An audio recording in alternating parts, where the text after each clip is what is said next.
to BDA boxing. No introduction today. Too lazy for that. So we're just gonna start right away. We already have BDA here, Gonzalo and Telkines. Guys, welcome to the show. All right, let's talk some boxing. We can talk about whatever you guys want. So just let me know in the chat what you want to talk about. Also here on Discord. All right. Telkines, you want to talk to us about the Muhammad Ali Act and the what's it called? Oh, again? very well, very well. Yeah. Oh, what was it you just said? The last. Yeah, no, about Washington. They see that the congressional, what's it called? A committee, or I don't even know what the fuck it is. Yeah, it was a committee. Yeah. The committee, they met yesterday, and it was like the first of. It was like the first of many hearings. Yeah. That's set to be done, and they basically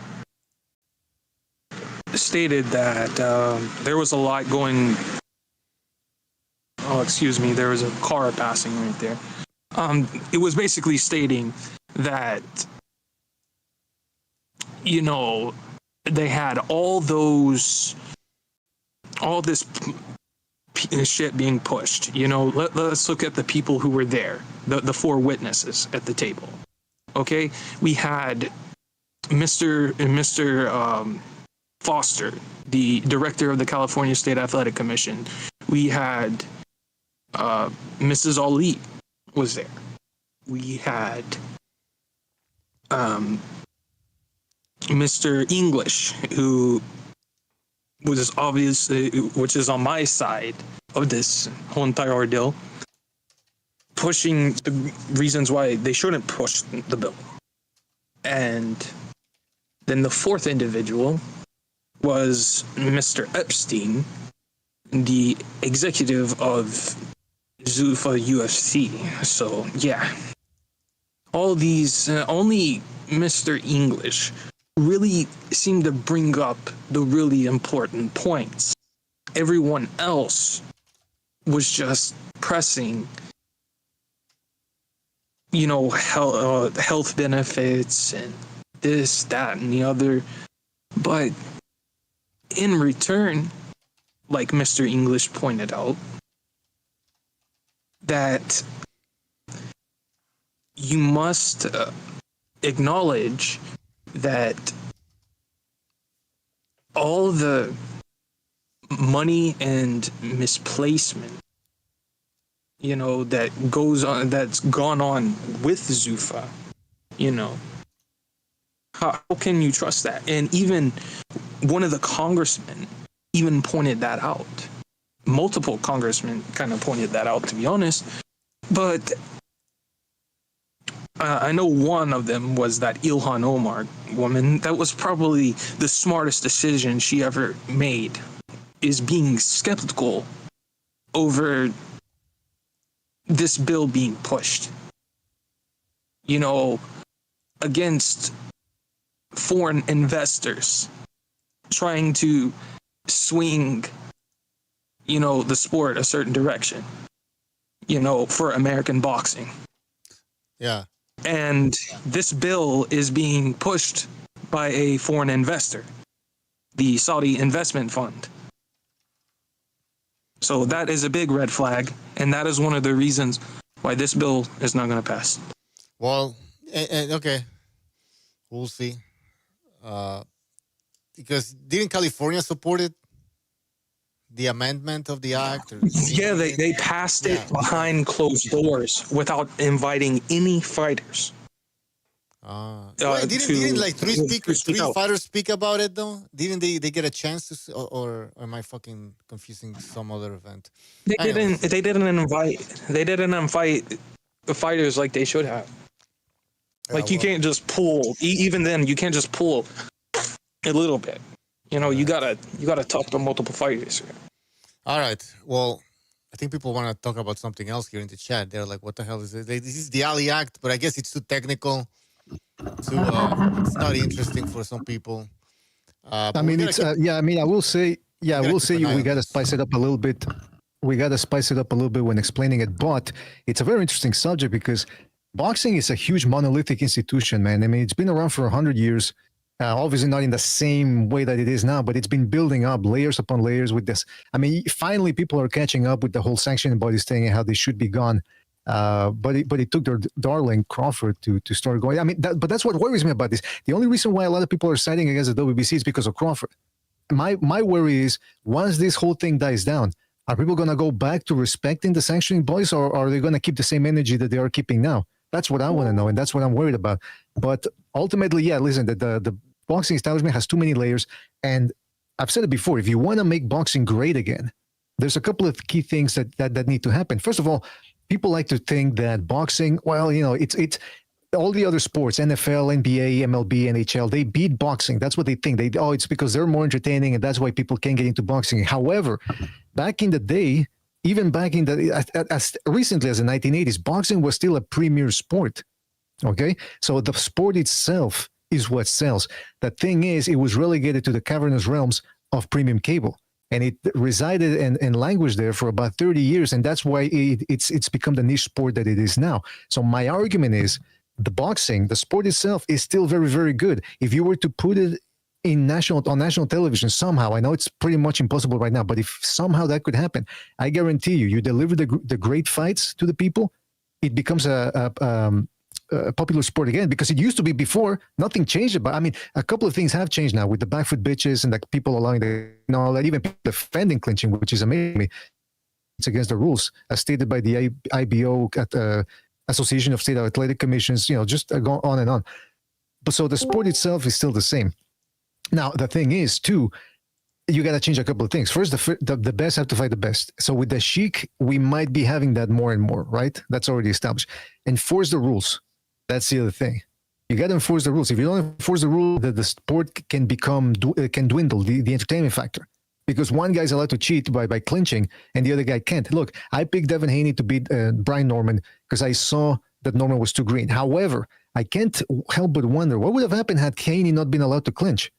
He would have had to have fought his way out of those exchanges. But because he was allowed to clinch, he didn't have to do that. So it made for an uneventful fight. Let's just put it out there. It was a boring fight. So if you start enforcing the rules, my guess is that we would start having a much more entertaining sport. And so now imagine that, an accessible sport where the best fight the best, and it's a fair fight. That's actually what would elevate. And now the third thing, and this is a little bit more difficult, but people are starting to talk about it now, same-day weigh-ins.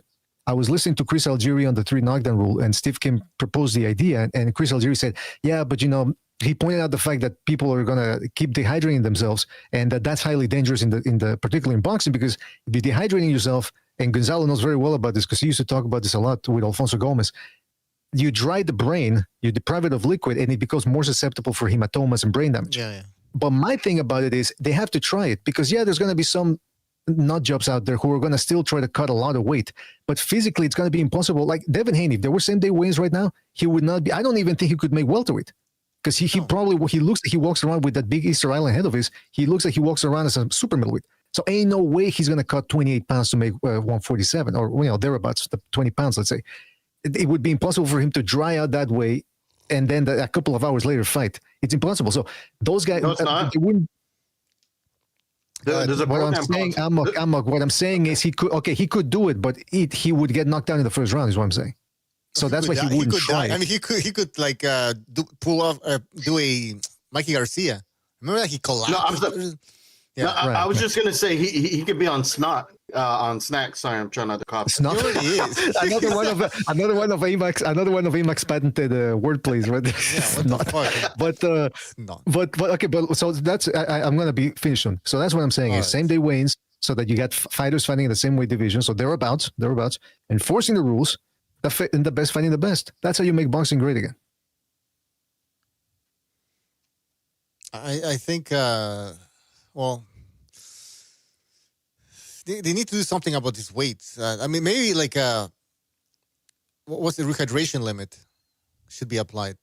Like maybe IBF, that too. Yeah, the IBF tried to do that. It's not same day weigh-ins, obviously, but it's kind of like puts some checks on this thing, because I don't know. You need to bring same-day weight. You need to bring back same-day. They can, but it would shift the whole sport upside down all of a sudden. Like there will be fighters having to move up, drop belts. Everybody will have to drop their belt. Like most of so would having competent refs would change the entire sport. We still need to bring it back. Exactly, but that's the problem. I agree in principle. Like I was saying, in principle, if boxing were on network TV for free, that's on principle. That's in an imaginary world because it's just too difficult to pull that off. And it's the same thing with what Butch is talking about. All these fighters would have to drop their belts, and that's the thing. As much as people now finally are getting on board against the whole sanctioning bodies thing, the fighters themselves, people who have been enabling the system because they benefit from it, like the promoters, the managers, the TV organizations too. Because I mean, think about it, ESPN. They want this. They like having people, 5 champions walking around, or 5 different fighters per division calling themselves champions. Because that way, when they again, people in the TV business, the Zone, ESPN, Stars, Amazon Prime, they're in the business of selling to advertisers. So they want to get as many people watching as possible. So for them, they benefit from having so-called champions on their platform. I mean, think about it. They can get the fucking WBO champion, and they go, the junior middleweight champion of the world, WBO, and so they think casuals are going to look and they go, oh, he's a champion. And in a lot of ways, that's how it works. So these fighters, like Crawford's late to the party. He benefited from the sanctioning bodies. He bigged them up. He was talking about, I'm undisputed. Now all of a sudden, he doesn't like what's going on. Now he's going against them. He should have done that 10 years ago. He should have done that 15 years ago, 20 years ago. Mr. BDA, just to interject, but that belt, that allows him to fight a guy like David Avedisian. You know what I'm saying? And you can sell it as a title fight. And listen, Crawford's not the only one, right? Crawford's not the only one. I said, fighters, promoters, managers, TV, they all like that sanctioning body. So that's one of the reasons why, like Butcher said, if you put in this same-day weigh-ins, a lot of guys are going to – boxing is going to need a whole restructuring process because guys that fight at 140 are going to have to be fighting at junior middleweight or more maybe. And they're going to have to restart the whole process of getting – so that's a big obstacle as well. Well, who's going to actually care? Like, see, because we are – yes, exactly. But listen, we're on a boxing show. We actually take our time to come here and talk boxing because we are, we're hardcore boxing fans, right? We are hardcore boxing fans. But most fans, I don't even think they give a shit about this. No, they don't give a shit. So there's not enough pressure for this change, right? And then again, the promoters, they don't want that. Everybody else don't want that because they know it's gonna create a massive shift. It's gonna disrupt everything. So there's not enough pressure. Yeah. Like, first of all, I'm the master of pressure. You ask some of the women I've been with, they say, yes, BDA knows how to apply that pressure. Not anymore because I'm on the true path of the Crimson Cross. And if I ever do engage in coitus, I try to finish as fast as I can because that makes me more pious. But the point is, it's true. That's the problem with boxing is, you often hear that casual fans, or non-boxing fans, in other words, I don't like the word casual, but you ask them, hey, why don't you get more into sport? And one of the first things they say is, I don't know who the champ is. Like, they think it's an intricate system, and that's how badly these sanctioning bodies have screwed over boxing. Because, like I said, 4 people out there per division calling themselves champion, or maybe even 6, depending on the interim, super, whatever designation. So that's another one of the obstacles why a lot of these dudes don't watch boxing. And the other thing is, it's relegated to the Zone. A lot of people don't. In the United States, I think the only thing people would buy the Zone for is for the boxing. There's not, and they're not going to watch the English Premier League or whatever the fuck else they show over there in the United States on the Zone. But you're here in the Zone again. I only watch it for boxing. So what else do they show here in Canada? I don't even know. Oh, they have the Champions League, and the NFL, MLB, I believe, and they have but that's only in the US, I don't right? really watch it. No, in the US they have different things. In each country it's different. For each country, right? I'm curious to hear from other people. What do you guys think? I mean, is it does boxing have too many layers to restructure for it to realistically happen? In terms of getting rid of applying the rules and getting rid of the sanctioning bodies and same-day weigh-ins and all that? Yeah. I mean, the sanctioning bodies are not going anywhere, right? Well, that's the thing, though. No. Some people are now speculating that, the reason why Crawford got into it with the WBC is because of the TKO. Exactly. So I would be for it, but I don't know if, like you said, I don't know if it's going to work because some of the promoters might end up backing the sanctioning bodies because, again, it sells for them. They want to be able to call their fighters champions. They want to have as many champions as possible. The managers and the promoters, they benefit from this paper champion. Al Heyman tried to do it, right? Yeah, but Al Heyman was just too. I mean, he was too incompetent to do it by himself. Yeah, when I say incompetent, he's competent enough to get those in backing, but when it actually came to applying it, he couldn't do it. It's a difficult thing to do. Well, how is Turkey trying to do it? How is Turkey trying to do it? How is TKO trying to do it? Well, he might be with TKO. He might be trying to. He bought the Ring magazine. That's why. Oh yeah, you're right. Yeah. That was probably. Oh wait, let me just finish. Let me just finish, Gonzalo, please. Turkey bought the Ring magazine, and then they iced out people like boxing scene. So the boxing scene, a lot of the writers, they don't have access to Turkey's events because they were critical of them. So there's a divide going on, and the chess pieces are moving. And this Crawford fiasco is part of that, in my opinion. But it's real. The boxing scene doesn't have access to the Turkey events. Gonzalo, are you gonna say something? Because I want to go after you. I just think boxing has like a lot of history, and that history, whether it's shady, whether it's good for the sport, is kind of hard to get rid of, and it kind of adds to the mystique. So yeah, you got all these belts, and the champions that held those belts before, the champions that got them now. Everybody's always want to have a piece of that history. That's basically it. Yeah, to me, though, Gonzalo, I agree with you that there is a certain degree of mistake, but to me, it's lost that the sanctioning bodies have screwed up way too often for them to have any remaining mistake with me. I mean, they put up, I think it was the WBO or the WBA, I forget. They moved up a dead guy in the rankings once. I was done with the Alpha organizations in 2002. All right, that's 24 years ago. Well, thereabouts, 23 years ago. So I'm done with the whole mystique thing. But I agree. There's still some people, Gonzalo, there's still people out there arguing, oh, the WBC is the most prestigious one. Who cares? I mean, so what? It's the most polished third out there among thirds? I mean, come on. So the other thing I wanted to say about... Wait, time out. It's because, like, nowadays, look, okay, for example, the belts, everything. Jesus. Let Amak say something. I forgot what I was going to say, so I'll just make a joke of it. Okay, go on. It's like winning the gold medal in Special Olympics. That's what exactly. That's the other analogy. I mean, nowadays they're making a big deal about becoming undisputed. That you will say, okay, Crawford, the double, triple undisputed, and so if the sanctioned bodies are like they want to throw them under the bus and they're not that important, and Crawford's kind of saying like what the WBC is like it's just basically just like a trophy belt. You should be paying me. So I mean, why is it so important to be undisputed then? Well, that's what we were saying earlier. And listen, I'm willing to forgive and forget as long as we're all on the same page. I like this move. I like rallying against the sanctioning bodies. I need all the backup that we need here at BD Boxing. We need all the backup we can get, and as many people together and say, look, sanctioning bodies have to go. Then once we're done with that, hopefully people jump on the bandwagon of making the referees enforcing the rules, the best fighting the best, and maybe same day wins. But one piece at a time. We shall overcome. The other thing I wanted to say about that is that the Sheik himself, he might not be necessarily... I remember what I was going to say about Frank was talking about the boxing scene versus the Sheik.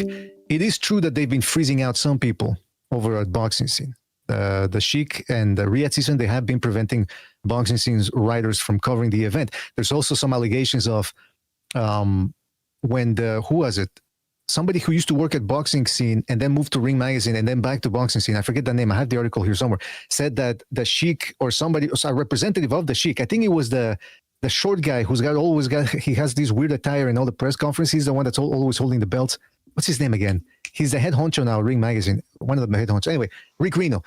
Apparently, Rick Reno would call these guys or message them and say, hey, you mind removing this tweet, or can you revise this statement from your story, blah, blah, blah, that were critical of Turkey Al-Sheikh. So that is true. That's what they have been doing that. However, there is a hidden element here that boxing scene doesn't really talk about, which is that they are owned by the same company that owns ProBox. So the Sheik and Dana White are getting into business creating their TKO league, which is a low level, they're not going to be holding mega fights or anything, but that's really a direct line of competition against ProBox. So there is a conflict of interest here that they might not necessarily be letting the people from boxing in or having the access to the events, not necessarily because they're critical, but also because, hey, these guys are the competition. And not for nothing, but boxing scene, when they were under the auspices of Paramount or whichever company owned Showtime at the time, they were very lax with their criticism of the PBC. Just like there's other media members out there that are rallying against the Sheik and Dana White, but they had nothing to say when PBC was doing pretty much the same thing. So again, this goes back to the whole boxing thing is a dirty sport. Oh, Mr. BDA. Yeah, I mean, I guess I didn't include that part, but to me, it seems like Turki Al-Sheikh is the bully on the block now. You know what I'm saying? Absolutely. Yeah, listen, again, this is boxing. That's one of the reasons why a lot of people said that the whole PBC takeover wasn't going to happen, because there's too many sharks in the water. I mean, and we've talked about it before when Sugar Ray Leonard started his own promotional company. He didn't last. 50 Cent tried coming in there with a lot of money. Didn't work. At some point, I think it was Kathy Duva and Goosen who did America Presents. I think that was the name. I think those were the people involved. It ended up crumbling. Jay-Z tried to get into boxing too. Didn't work. Now the PBC, you're seeing them dwindling and dwindling with each passing year. So it's very difficult to get in the sport and really last, because when you got all these other established power players in there, and a lot of these dudes play dirty. That's just the reality.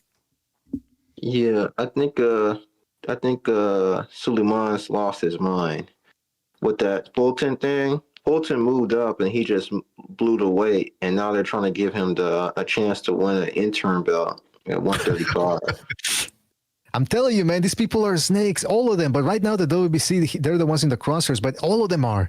People should be rallying against all of them. WBO, WBA. I mean, they've been the WBA and WBC have really been fucking up across the years, though. I mean, ever since the thing with Roy Jones, and you know what happened with Sergio Martinez, just people have been really they just can't help it. You know, it's kind of blatant. You know, even with Ryan, he had a chance to be a WBA champion. He somehow he let Rolly beat him, and now he's getting a chance to fight for a WBC title. Yeah, I mean, when it comes to the WBC, shouldn't there have been a number one mandatory for the WBC? I mean, Barrios fought Pacquiao. I doubt that Pacquiao was the number one contender, and now you have Ryan Garcia fighting for that belt. It's like this. Yeah, there's another guy that's actually the number one contender, but they've been screwing him over. Exactly. And what about Conor Benn too? Conor Benn fights at super middleweight. All of a sudden, he's not ranked number one in welterweight. So, yeah, he's been jumping up in the rankings from the 47 to 54. I've been watching that. I was like, what the fuck? You're right. He was also, wasn't he ranked at 160 even? 154. I think so. Yeah. I think they. I don't know if he still is, but he's been ranked at 54 and 40 too. But fighting nobody. The ranking's been bouncing up and down between both of those divisions. And that's always been my main argument against the sanctioning bodies, which is that how can you, because, you know, people, when they get into arguments about, well, this fighter has a better resume than that fighter, blah, blah, blah, they get into the number of champions that they've beaten or the number of championships they've held. And I always, for a long time, I was saying, it's easy to pick up. I mean, these sanctioning bodies lose their power or their prestige when there's 4 different versions out there of these sanctioning bodies. And number one, they can just put in whomever they want. So that's what devalues him. It's supposed to be about earning it, and so many of these dudes don't earn them. So that's why I was always saying these sanctioning bodies. How can you give them prestige? How can you put them on a pedestal when they're worthless now, pretty much? And people were like, no. People didn't actually even come up with. Well, the boxers need them. Okay, yeah, but that doesn't devalue my argument that these by themselves, these titles don't make the champions. That fighters in essence make the titles nowadays. And that's the other thing, though. They, like I was saying earlier, they moved up a dead guy in the rankings. I mean, put that in your head. So there's a way they. I wonder if any of the women's boxers like suck off one of the sanctioning bodies to get a higher ranking. He does that. He does that. Shit. Well, for a long time, Vessel. Remember, for a long time, Suleiman said, "We've been in the Haney business since your Carlita stat." That's what he told Bill Haney back in 2021. It's like, we've been backing Devin Haney up. My friend. No, yeah, my friend. Though, like, I wouldn't be surprised if it happened. That kind of did happen. ESPN, I don't know what year. It was early, maybe mid 2000s. The executive, he got caught. They were bribing him. The promoters were bribing him with hookers and payments to put their fighters on their main events. Listen, even if they did that with here at BDA and they said, listen, all the Asian hookers with the extra tight pussies, because that's how I like them, and money and all that, even then I wouldn't do it, because I can't defend these titles, man. I mean, think about it, guys. Since 2002, that's when the WBA came up with their whole scam of the super champ. A regular, that's when Ring back in the day when it actually had competent. Well, I'm not saying that. Not saying the writers right now aren't competent, but to me that was the golden roaster back in the 90s, 2000s, or in the modern era rather. But anyway, those guys said enough with these fucking sanctioning bodies. And back then there were only three. There was the WBA, the IBF, and the WBC. Now somehow, man, somebody please explain it to me. When did the WBO become a legit organization? Why did people all of a sudden jump on that train and start saying, "Oh yeah, undisputed in the 4-belt era"? Nobody can explain to me when that happened. Was it no Pacquiao? No, it was 2007. Around that time, it was. If I start a new sanctioning body, can you guys support me? What would you call it? Just to throw. I don't know. Something tells me that the quality of the belt isn't going to be all that great. It's going to be sticky. I mean, it's going to have a terrible name. It's like the Madrim job. Something like that. Oh my God. He's gonna come up with something dirty, like the Dirty Sanchez belt or something. Hey, we got to read a super chat here from Sid Boxing FU. Thank you for your super chat. Really appreciate it. He says we need a change up. Let's give Dana a go. I'm with you. That's what I said. Why not? I mean, listen, but yes, no. Why not? I think he's just to earn his way in. He failed the first time. In what? Yeah, he failed the first time, but now he has a lot of backing, so maybe he can do it. Boxing? And he's not an idiot. Course. But he has a lot of backing right now, and his sport is looking like dog shit. But that's more of his fault than anything, actually. That's more of the fighter's fault, too, because he keeps hiring these boring-ass wrestlers. Exactly. Now imagine boxing. Yeah, but won't we get the fights that we want? Is he gonna be able to do that? Yes. No. No.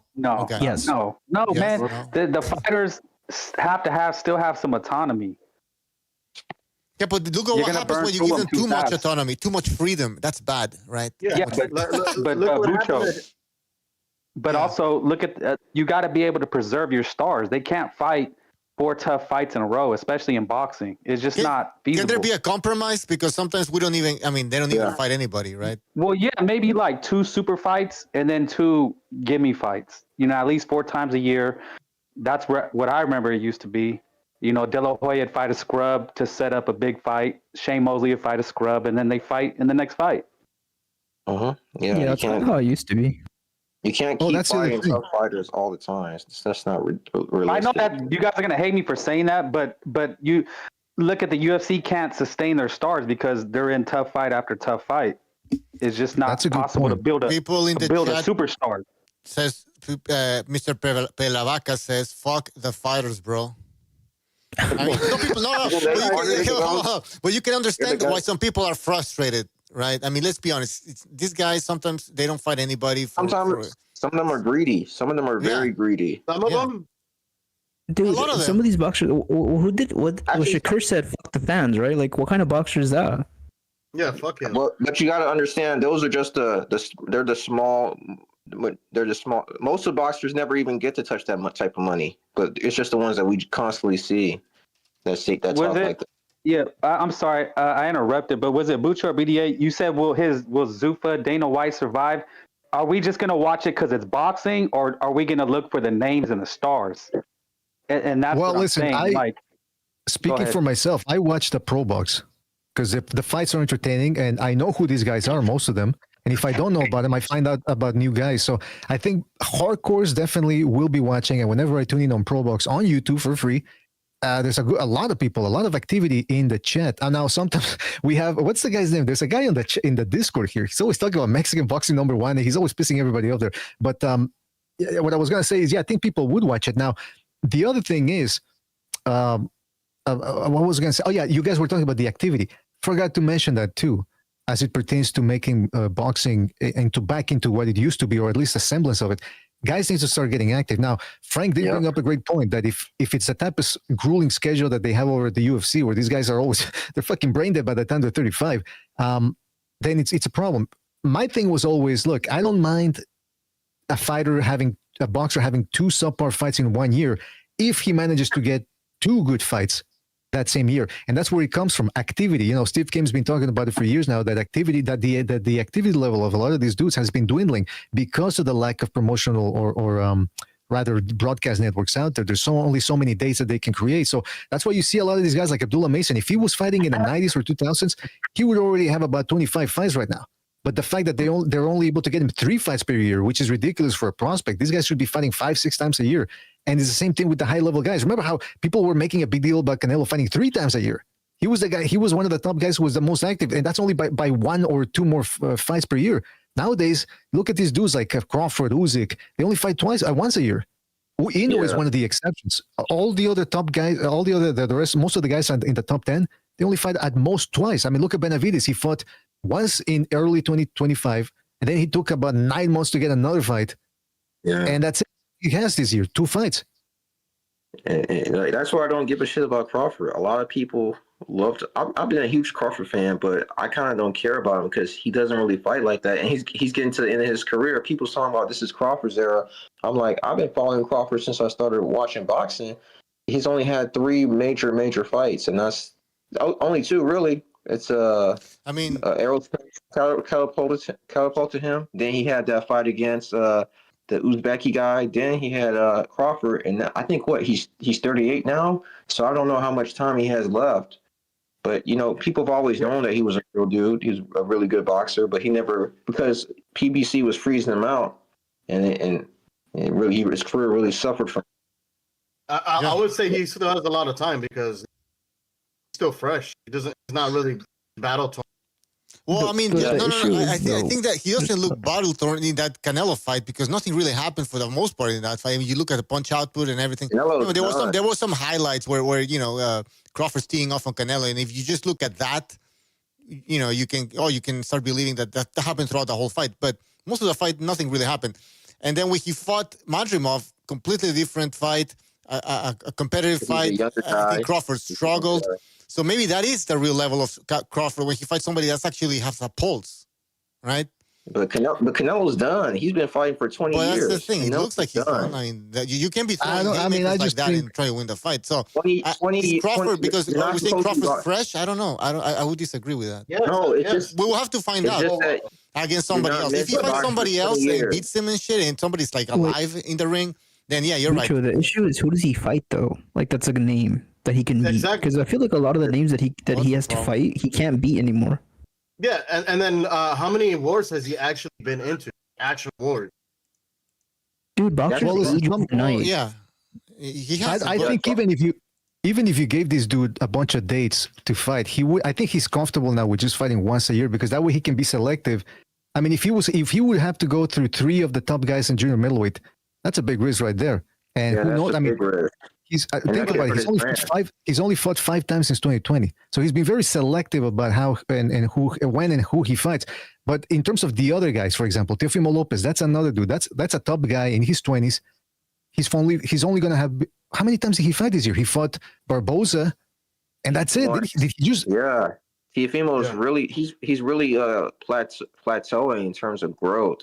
Because he got real greedy really fast. He's one of the ones that got super greedy really fast. Yep. Instead of being active and building your fan base that way like Triple G did, I want a whole lot of money now. Yeah, because he thought after that Lomachenko fight that he was already like a superstar. But you got to keep on building on. You got to keep the momentum going. And then he loses because they get the money, bro. They're getting paid like superstars. That's the thing.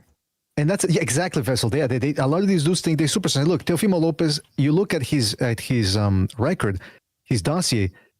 The guy has fought, and I mean, he's taking on Shakur Stevenson. So think about the guys he's managed to fight: Teofimo, Vasil Lomachenko, Comey, Josh Taylor. I know Xander Martin wasn't supposed to be the original guy, but he fought that dude, and that dude can make anybody look bad.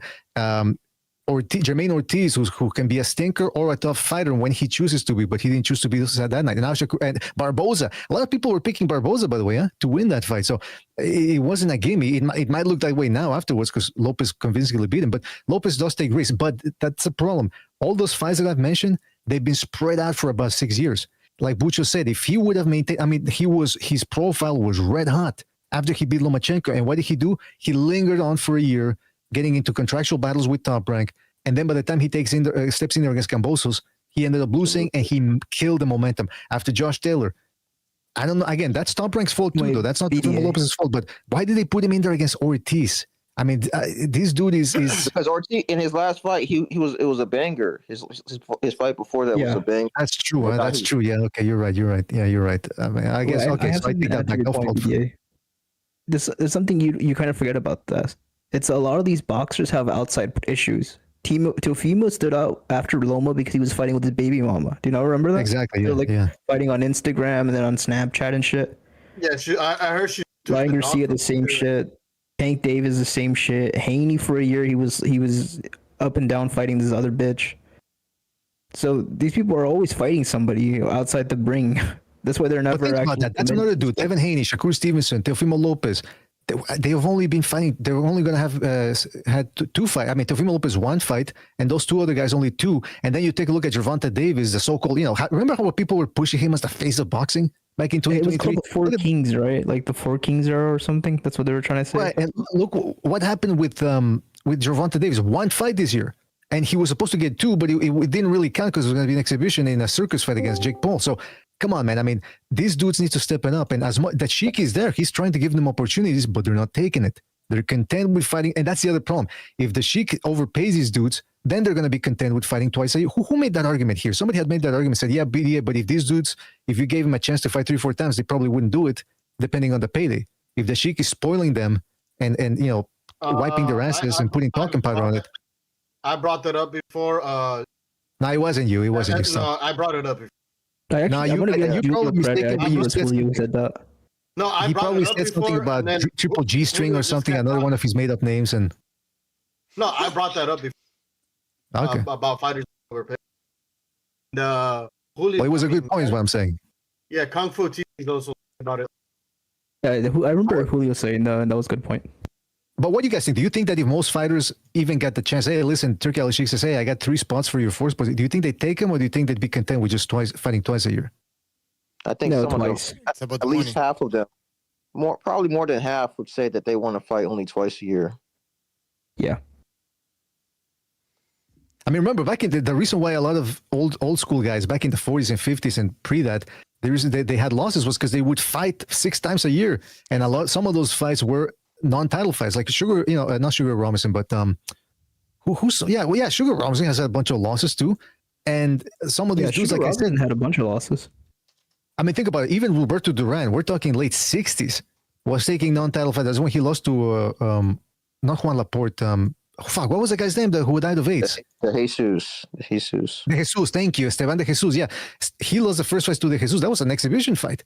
And then they build up, they got a couple more wins, and then they built up the rematch. And now it was for the title. Now you get something going. Now you can sell the fight. And Duran goes in there and manages to stop him, even though De Jesus delivered a hell of a fight too. But just quickly, because I'm looking at the Crawford here, his record, because somebody, not yesterday, the day before when we were doing, we did a live stream, the last show, some guy was like, well, Crawford undefeated. Crawford never had a split decision. And I'm like, but look at his resume, first of all. And since 2020, Kell Brook in 2020. Then that's his only fight in 2020. 2021, 1 fight, Sean Porter. 2022, 1 fight, Avanesian. 2023, 1 fight, Errol Spence Jr. 2024, 1 fight, Madrimov. 2025, Álvarez, 1 fight. Like, how can you be? Of course, you're not going to be having losses and you're going to. You don't have any split decisions. You don't even fight that often. And prior to people are going to be like, well, what about prior to 2020? Sure, he was fighting like maybe twice a year for the most part. But again, prior to 2020, he wasn't really fighting a Canelo or a Spence. He wasn't in one. Well, that's what reminds me of those type of fights. You're reminding me of. Yeah. And because Crawford just recently had a meltdown. He had another meltdown in 2023 when it was nearing the end of 2023, and people were saying that Inoue was going to be the fighter of the year, and he was complaining about it. And people were saying because Inoue, I think that was the year where Inoue got dropped by Neri. Or maybe maybe not. He looked bad against. He ate some shots against the Palace, and people were saying, Crawford didn't look that vulnerable. Blah blah blah. I'm thinking, yeah, well, because he only fought once. And by the way, Inoue fought after the Tapales fight a couple of months later. He's in there against Neri. And again, people were making, because then the debate switched to, well, who's number 1 pound for pound? Some people still had Crawford number 1 because Inoue got dropped against Neri. And I'm thinking, Inoue is, think about that. He fought twice in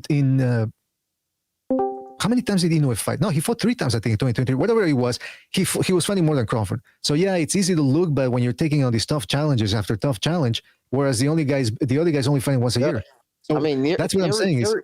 The crazy thing is that if it was that's the problem with Inoue. His opponents don't fight as good as often as good opponents as he does. Like Neri, he'll fight with one guy that's good, and then he'll have like 5 fights that aren't important, and then he'll maybe have another fight. That's how. Same thing with. That's why I wanted. That's the problem with. I guess Inoue's opponents. They don't really challenge themselves. Inoue is the one that really challenges himself.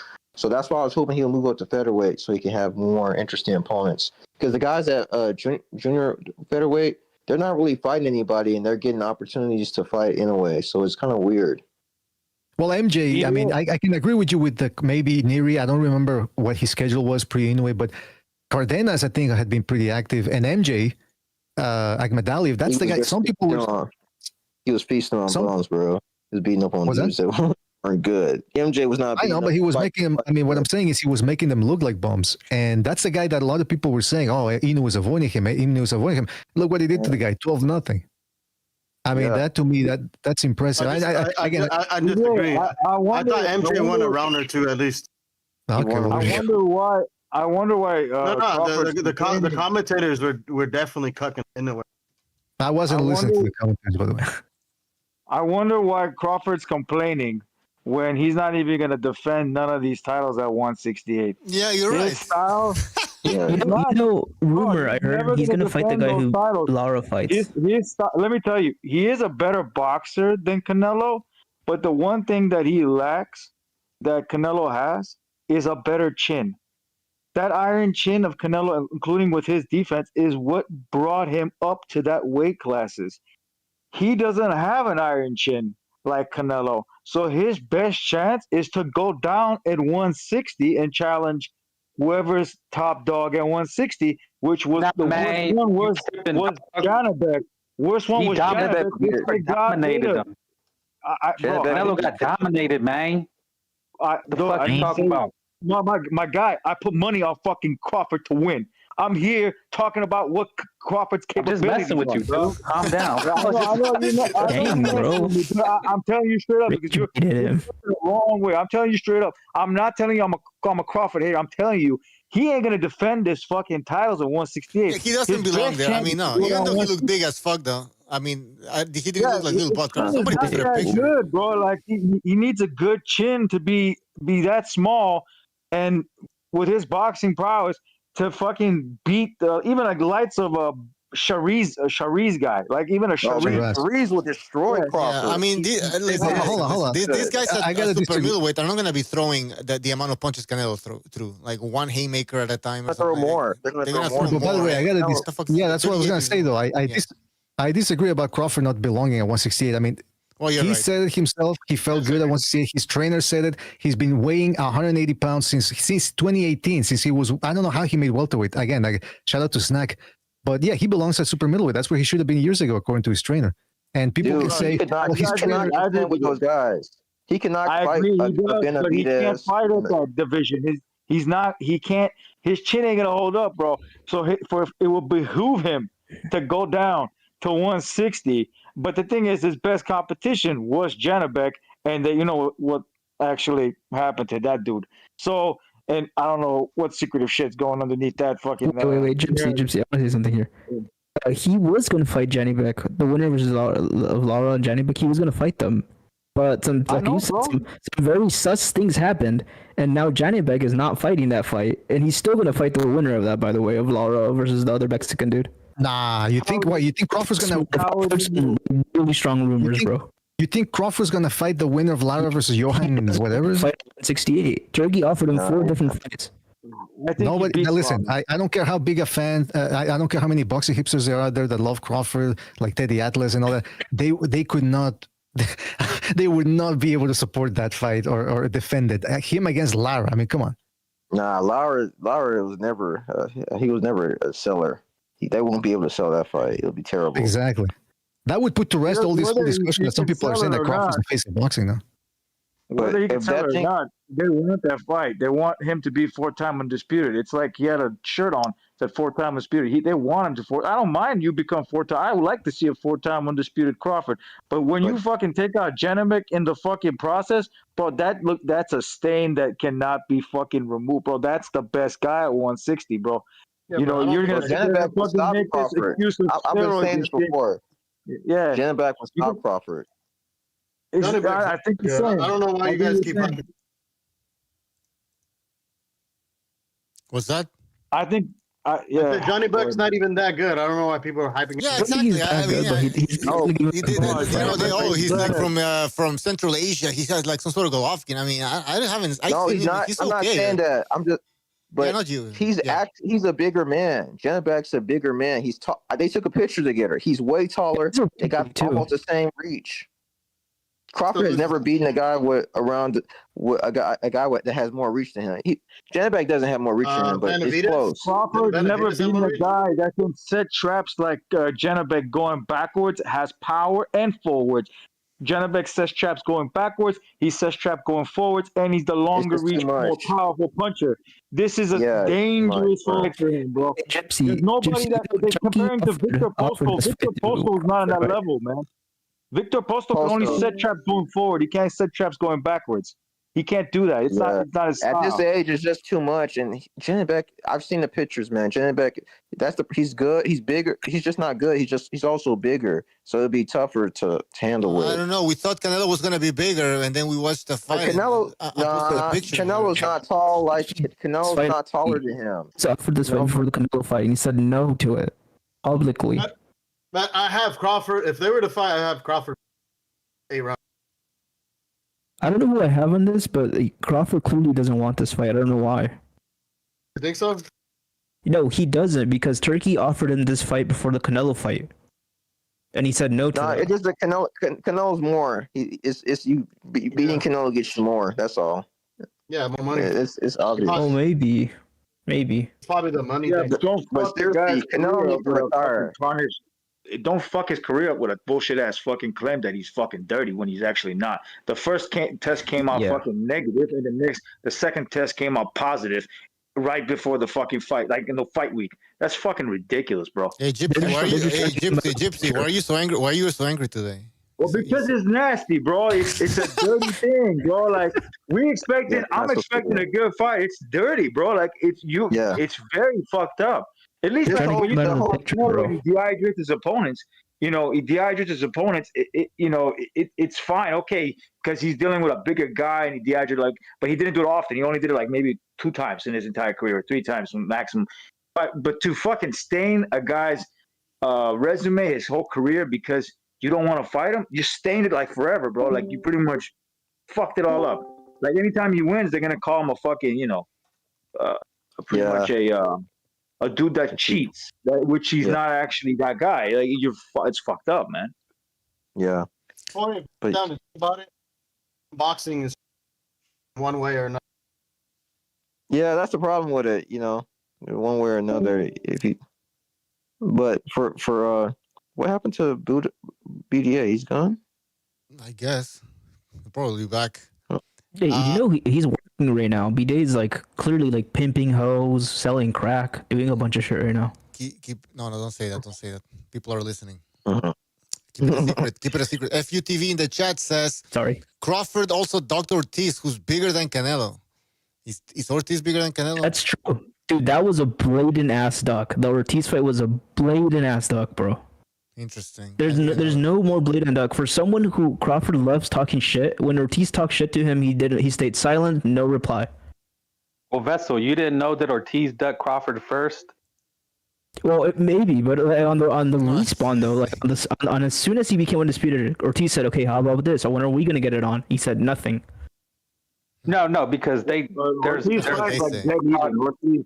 Ortiz throws a lot of Crawford punches. Glazers that no, let me just finish. There's Crawford Glazers that say that Ortiz ducked Crawford when he was at 147 because I guess the WBO president called them and we're going to make them number 1, and they said no. According to Snackford, that's what he says. He says Jaron Ennis and Virgil Ortiz ducked him, so that's why he had to fight Avanesian. Like, does anybody believe that? No. I don't buy that bullshit. I believe it. No. No, it sounds like bullshit. Yeah, but these guys, Yeah, go ahead. go ahead. No, go finish your point. Finish. Oh, no, there's content creators that make a whole story that Ortiz and Ennis ducked him, so he was forced to fight Avanesian. Oh, really? I didn't even know that. That's ridiculous. You didn't know that? No, yeah, I didn't know. I didn't know big, that. I didn't big know guys with big channels. They told me that Ortiz ducked Crawford because before he fought Earl Spence, he fought Avanesian, and that the WBO president made Virgil #1, and they turned Crawford down. And then Crawford also claims he called Ennis's camp, and they told him no. Interesting. I don't. Wasn't Virgil Ortiz sick at that time? No. This was before. not yet. This was during when Crawford fought Avanesian. Remember, he had like this fight, like 1,000 pay-per-view for like $30 that flopped when he fought Avanesian, where his gloves exploded. Yeah. Both of them. And they call this guy the face of boxing. He's supposedly this big star, but he fought on some like defunct pay-per-view or something. Black Prime or some shit, remember? You know what that fight was? That was like a safety fight, just in case something He happened. wanted to be him. active, yeah. Because said he you know wanted to be active before he fought what Earl happened Spence. with Cav Velasquez, him getting kind of dropped over there with Cav Velasquez, the Mean Machine guy. So they were worried that before the fight with Errol Spence, he might lose to some no-name dude. So they picked the most, not no-name, but like Virgil Ortiz is dangerous, kind of. So they don't want Virgil Ortiz, so they picked someone that's more likely to get beat up by Crawford. And just to make things safe, I think, I'm not sure, but I think they probably did something with those gloves just to make sure that he for sure knocks his ass out. And they People get that and people forget that though. Not only did the gloves explode, but they let it continue. I still don't. I don't want to believe it. I don't want to believe the it. crazy part, the crazy part about that glove story is that there was another fighter that had the same gloves with a different color scheme. So you know, just so you know, because they always say that the gloves could be defective, maybe, but you got to sit down and think about it. There was another fighter that had the same gloves with a different color scheme. How come his didn't explode? Question mark. Well, it could have been one out of I don't know how many. Yeah, it could have been one bad one bad one boxing exactly, glove. yeah. But listen, it's still suspicious. I'm just saying what could because of this action with Janibek, anything that Crawford's whole fucking career has to be questioned at this point. Because of this action, Janibek, something it just doesn't smell right. When you're fighting guys at the end of their career, one, and then a second thing, the gloves explode. I could sit there and say Avanesian there's no chance Avanesian had against you. I think he would have still beaten him. But just in case, we'll do something with your gloves to make it sure that you're 100% winning that fight and the Errol Spence fight doesn't get spoiled. This is my opinion, not BDA's, by the way. This is what I'm thinking. It's possible, but yeah, Crawford, he's a weird case, He doesn't have like these crazy resumes like the guys in the early 2000s, late 1990s, and the 80s. Oh, but what's your name? I don't even know. I don't know who you go by. Justin? Yeah. It's not his fault, bro. You're just a hater. It's not his fault. Why are you bringing this up? I don't know what you guys are talking about. Why are you guys talking about bro? Let's talk about something else. This is what happened on the last show. Like, why are you guys talking about this? What do you mean why? Oh, and then we can't have our opinion. It's a debate show. We're gonna debate. Resume, schmesume. Who needs Don't talk that? about that. I mean, by the way, last show we were discussing we were breaking down Crawford's resume, not because we were hating on Crawford or anything like that, because Crawford said that he would beat Pacquiao, and so then we got into a discussion about who would have won, and then we were looking at resumes and stuff like that. That's why we got it's a debate show. We're gonna delve into this stuff, right? But no, it's not because we're hating and we just want to shit on Crawford and let's dissect his resume for no fucking reason. No, there was a reason. There was a fucking reason. Yeah. I mean, why is this guy even talking about Pacquiao? Pacquiao is an old man. You know what I mean? Like, he talks about fucking Floyd. Floyd is, Floyd was the only one that would give him problems. Floyd was the one ducking Pacquiao for a long ass fucking time before Pacquiao was not at his peak anymore. So and you got to look at the way the same respect you're giving to Floyd, you're supposed to give it to fucking Pacquiao. Pacquiao. Yeah, But he exactly. never does. But why This shit is on not, Pacquiao? Why just shit on Pacquiao, not on Mayweather? It's Same well, thing I with know why, Shakur. but Yeah, I'm gonna give you a Bucho. I'm gonna give you an example. Gypsy, can you pause Floyd 1 lovers, second, all the and I'll Floyd let you. lovers out there. Frank, I'm gonna say this and I'll let you speak, bro. Okay. I mean, I'm sorry about this, but I gotta put this out No, there. it's okay. Yeah, Go ahead. All the Floyd lovers out there, right? He's supposed to have the same amount of respect because it's his elder. This is a guy, like, even in boxing years, it's his elder. yes. He's technically a Hall of Famer. He doesn't have to fight you, just like Floyd doesn't have to fight you, Terence Crawford. He don't have to fight you. You know, he does it because he loves it. He doesn't need to fight you. Just like you claiming right now, you don't have to fight this guy, that guy, you proved it. He don't have to do the same thing for you, my guy. He doesn't have to. But if he did, it doesn't gonna make or break his fucking resume who he is as a Hall of Famer. It's not gonna change anything. Perfect. So you hating on the guy, it doesn't make a goddamn difference on who he actually is. Okay? It doesn't change anything. And there could have been a point in his career that your version of 147 wouldn't probably stand a chance against. Yep, great point. I'm sorry. This is what probably stings. This is what stings. It hurts your feelings. But it's reality. Why are you bringing up shit with you're 3-time undisputed, my guy? Why are you bringing up shit that doesn't? PEDs, bringing up the PEDs. He was on PEDs. You know, he was on Pacquiao. He was on PEDs. His whole career is questionable now. Like what? And God forbid we say anything about Crawford. You know, questioning, not questioning, but just saying wow, he looked great at 168. That's kind of suspicious, right? Or no, don't you can't say that.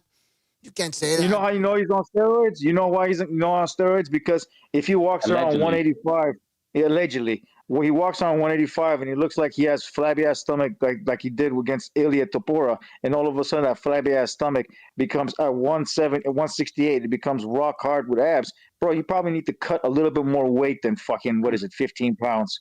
You need to count a little bit more weight for you to skinny up and your abs to pop out like that. Not fucking 15 pounds. Because the way you were looking flabby and against Ilia Topuria, that doesn't make sense. You're probably taking some shit to cut fat into muscle. That's what you're doing. Everybody's on shit, so stop fucking lying.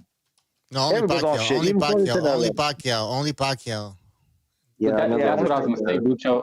I just had a suggestion. I don't know, because you guys are good. You and BD are good at doing this, but it's been 10 years. Would you revisit the whole scandal between Mayweather and Pacquiao?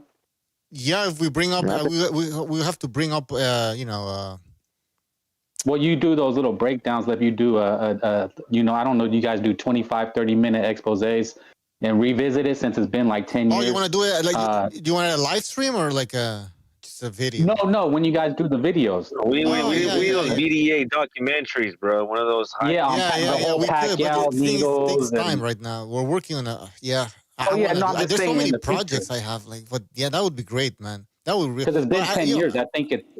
Yeah, you know what? 10 years. We should get together and discuss, and bring up. Oh, remember when he said this and that, so we can accelerate the research. We need BDAs like voiceover on it, no AI voices. Yeah, no. I'll do the AI because it sounds better than me. You don't want to listen to my fucking voice. By the way, I'm posting some pictures here. Pacquiao, he did look pretty impressive. I mean, for a guy that moved up 8 divisions. But I mean, Crawford. I mean, why not question Crawford as well? If you question Pacquiao, then you don't get upset. If somebody's the reason it was such a big story for Pacquiao is because I think that's at the same time Lance Armstrong got busted, and it was something different. No, someone in the chat could correct me, but it was EPO. That was like the buzzword. Yes. Which is basically. Didn't he tell on himself? Who, Lance Armstrong or Pacquiao? Lance. Yeah, he cheated. Lance Armstrong. Yeah, they never caught him. They never caught Lance. He came out and admitted it. But it was EPO, which is essentially, I think you freeze your blood and you put it. It's something sick. I was like, people really do that? That's insane. But cycling has the crazy history of cheating. If you really go into it, they've done all types of stuff. Okay, guys, let me just, read 2 super chats or else I'm going to forget. Here, Manos de Dinamita, thank you for your super chat. He says, weaponized drug testing. Y'all got to speak up. We've talked about the weaponized drug testing. We've talked about how some guys get caught or don't get caught. We should also make a video on that as well, actually. But you should guys should check out the Exodus files. They have amazing documentaries. Guys, go check out the Exodus files. We should post a link later. We're talking about weaponized drug testing. Isn't that what we're seeing happen against Johnny Beck right now? Yeah, exactly. That's a good point. We can bring that up right after I read the super chat. Yeah, that's something that's happened recently, obviously. Boxing 9741. Thank you for your super chat. He says, thoughts on IBFP Nuke channel flip-flopping, making a video about Canelo's fans twerking in the streets. He became a butt buddy now, BDA. I haven't seen that, but IBFP... I'll speak on that. Bucho. Yeah, go ahead. That fool was never a fan. That's why I never fuck with that fool's channel. Whenever they asked him where he was from, he always got squirrely. You know what I'm saying? He's they got tweets. You know, he was a bandwagon fan, right? A lot of Canelo fans, I guess, just happened to show up at his channel, so he went in that direction for the clout, right? I think someone in the Discord, what was his name? Fuck, the young cat. I think it might be Dominican dude, but he clocked him at making like 7 videos in 24 hours about Canelo, and it was just because he was doing it for the views. You know what I mean? Yeah, I would get a little bit crazy. I remember that. Like, so okay. Well, listen. I think people were expecting Canelo fans to have a meltdown, just like the LDBC when Wilder lost. I didn't see that much of a meltdown. I saw disappointment. I was disappointed, right? But I didn't come up with weird ass fucking. Oh, look at the gloves. Look at this. Look at that. Like, no, it's different. The only meltdown was just the only meltdown for me was just the bogus that he dominated. Oh yeah. I was saying that too. It wasn't a domination. Even when I was watching the fight, the first part, I don't think what's happening. You see Andre Ward and Max Kellerman saying, "This is what Crawford wants right now. He's comfortable." I'm like, well, this is what he wants. He's on the back foot, guy. How can this is what he wants? He wants to be on the back foot and not throw any punches. Yeah, I was like, why aren't they? I knew why Canelo was like, he's got way too much wear and tear at this point. He can't throw as many punches as he used to. But I was expecting Crawford to throw more punches. And then every time he thought he was about to start throwing punches, like it was just going to be, it was like he started off good, but then it kind of like trailed off.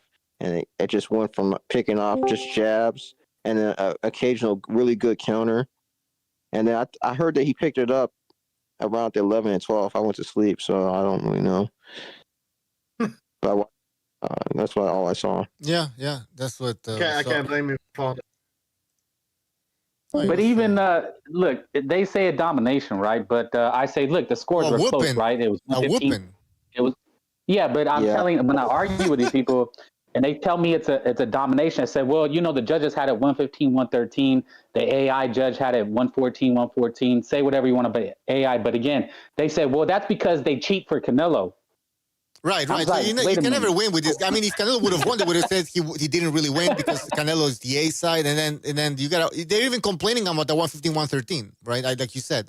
I mean, for these guys, he was a 120 white fight type of thing. Like he won all rounds basically. So yeah, I said like a 118. How do you cheat for Canelo? But he still loses. That's just what blew my mind is that what they're trying to say. What they're trying to say is that they tried their best to make it as close as possible, right? Like, but God forbid, I'm pretty sure they disagree with a scorecard that said, whatever. I'm not gonna get into that, but yeah, maybe it doesn't make. I think that the thing with Bivol, I thought Bivol clearly beaten him, and they still had the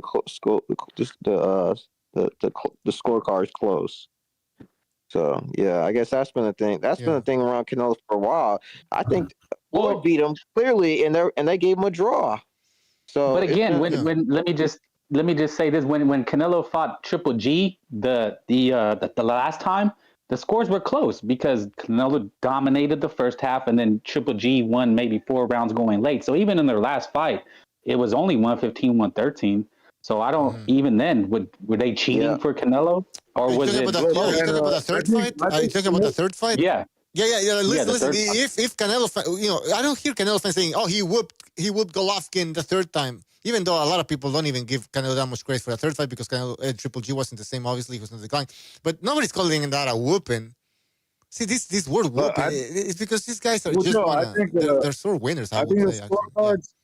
I think the scorecards are on point. I think 116, 112 was the most accurate, in my opinion. And the thing is, with Canelo and Crawford, I think Canelo and Crawford have the same, how can I say, protection plan. They both have the same level of protection because if one had more protection plan than the other, then first of all, it wouldn't be no 116, 112 for Crawford if Crawford had more protection.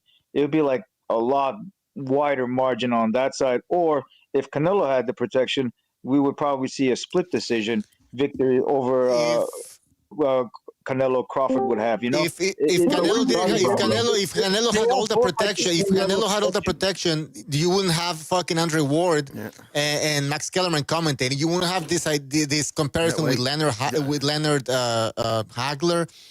I mean, it was all even the commentators, as I mentioned them, they were painting this fight as it was the story of Rocky Balboa, basically. Like, did you hear what Max Kellerman was said? Crawford. The main character was Crawford, and you're watching Crawford trying to achieve something. He wasn't, it was biased. Basically. Did you hear? They weren't talking about Canelo that much. It was all about. Did you hear what Max Kellerman said right as the fight ended? He said, "Guys, we know what we just saw.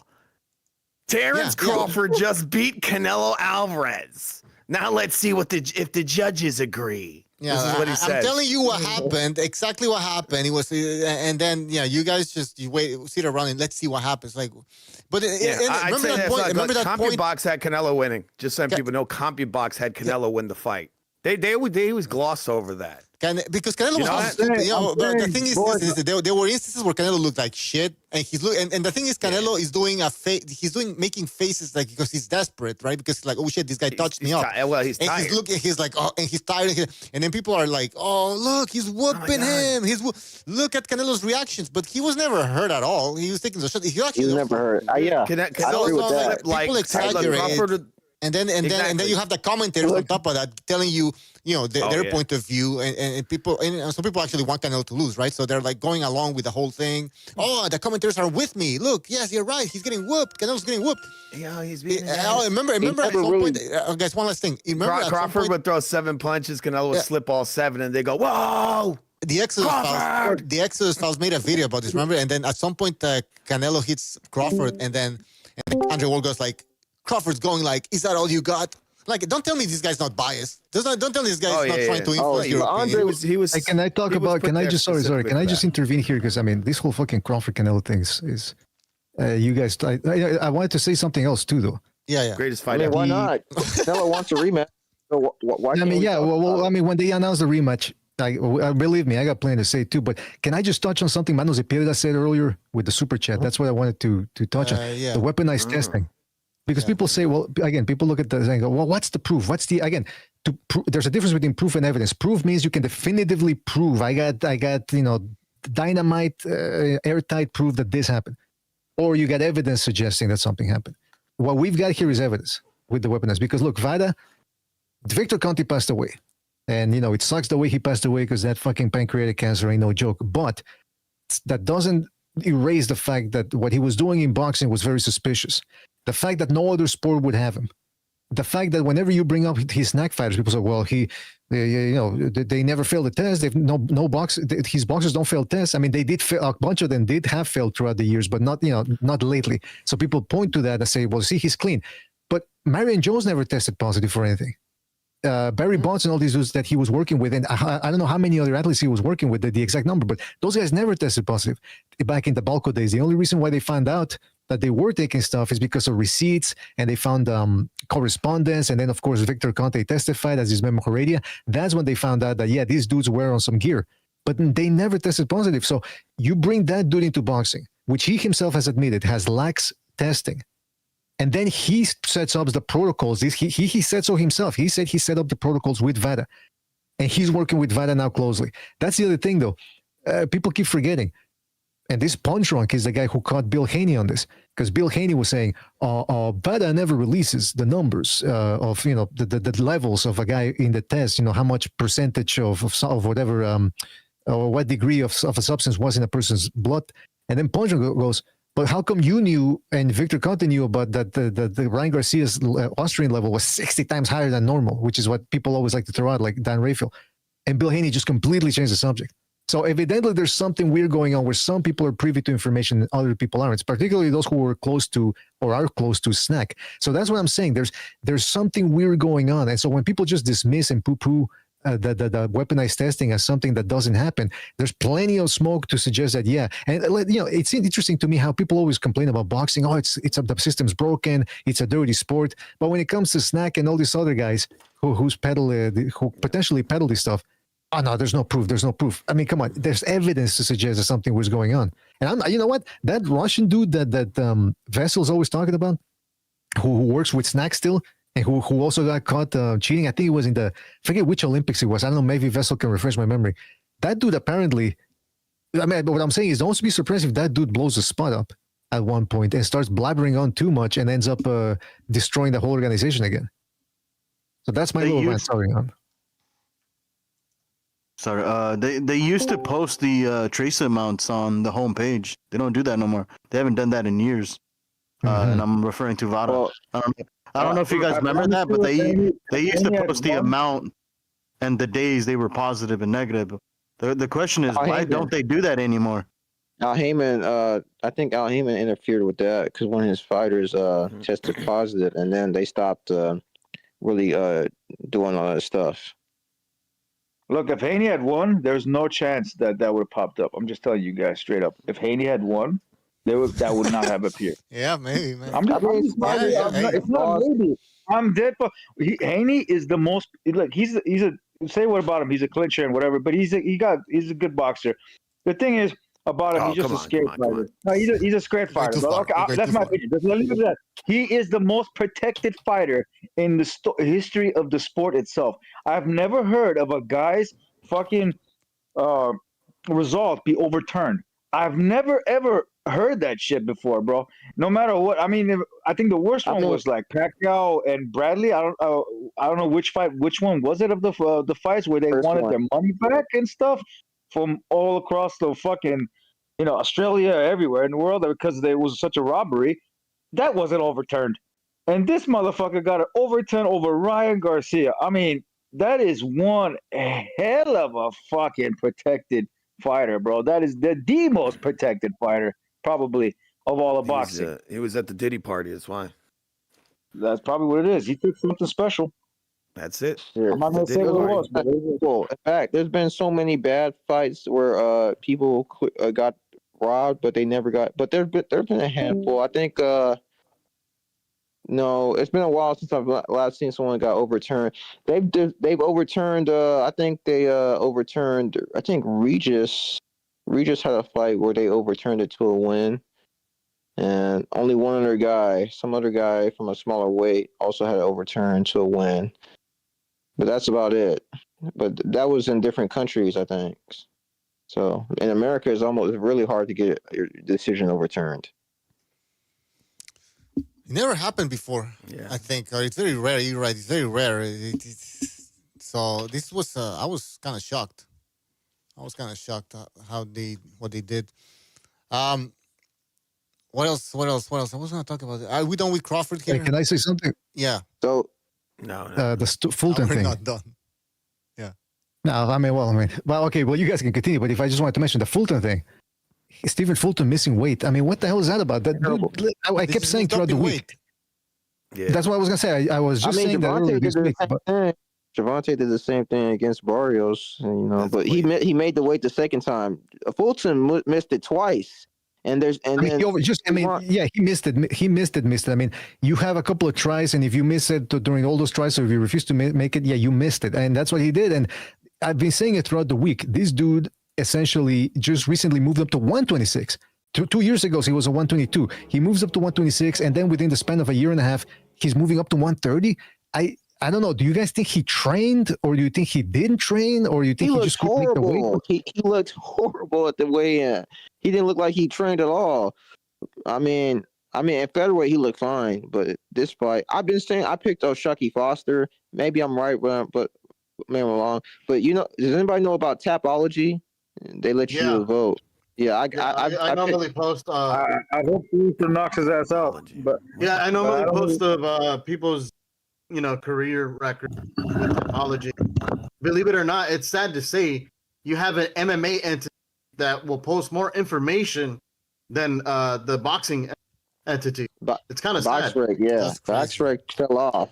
BoxRec fell off. With the way they ended it, it's crazy. But yeah, the Tapology's done really good. But they reference BoxRec too. If you read it, they say, "Hey, we don't have all the information, so go to BoxRec."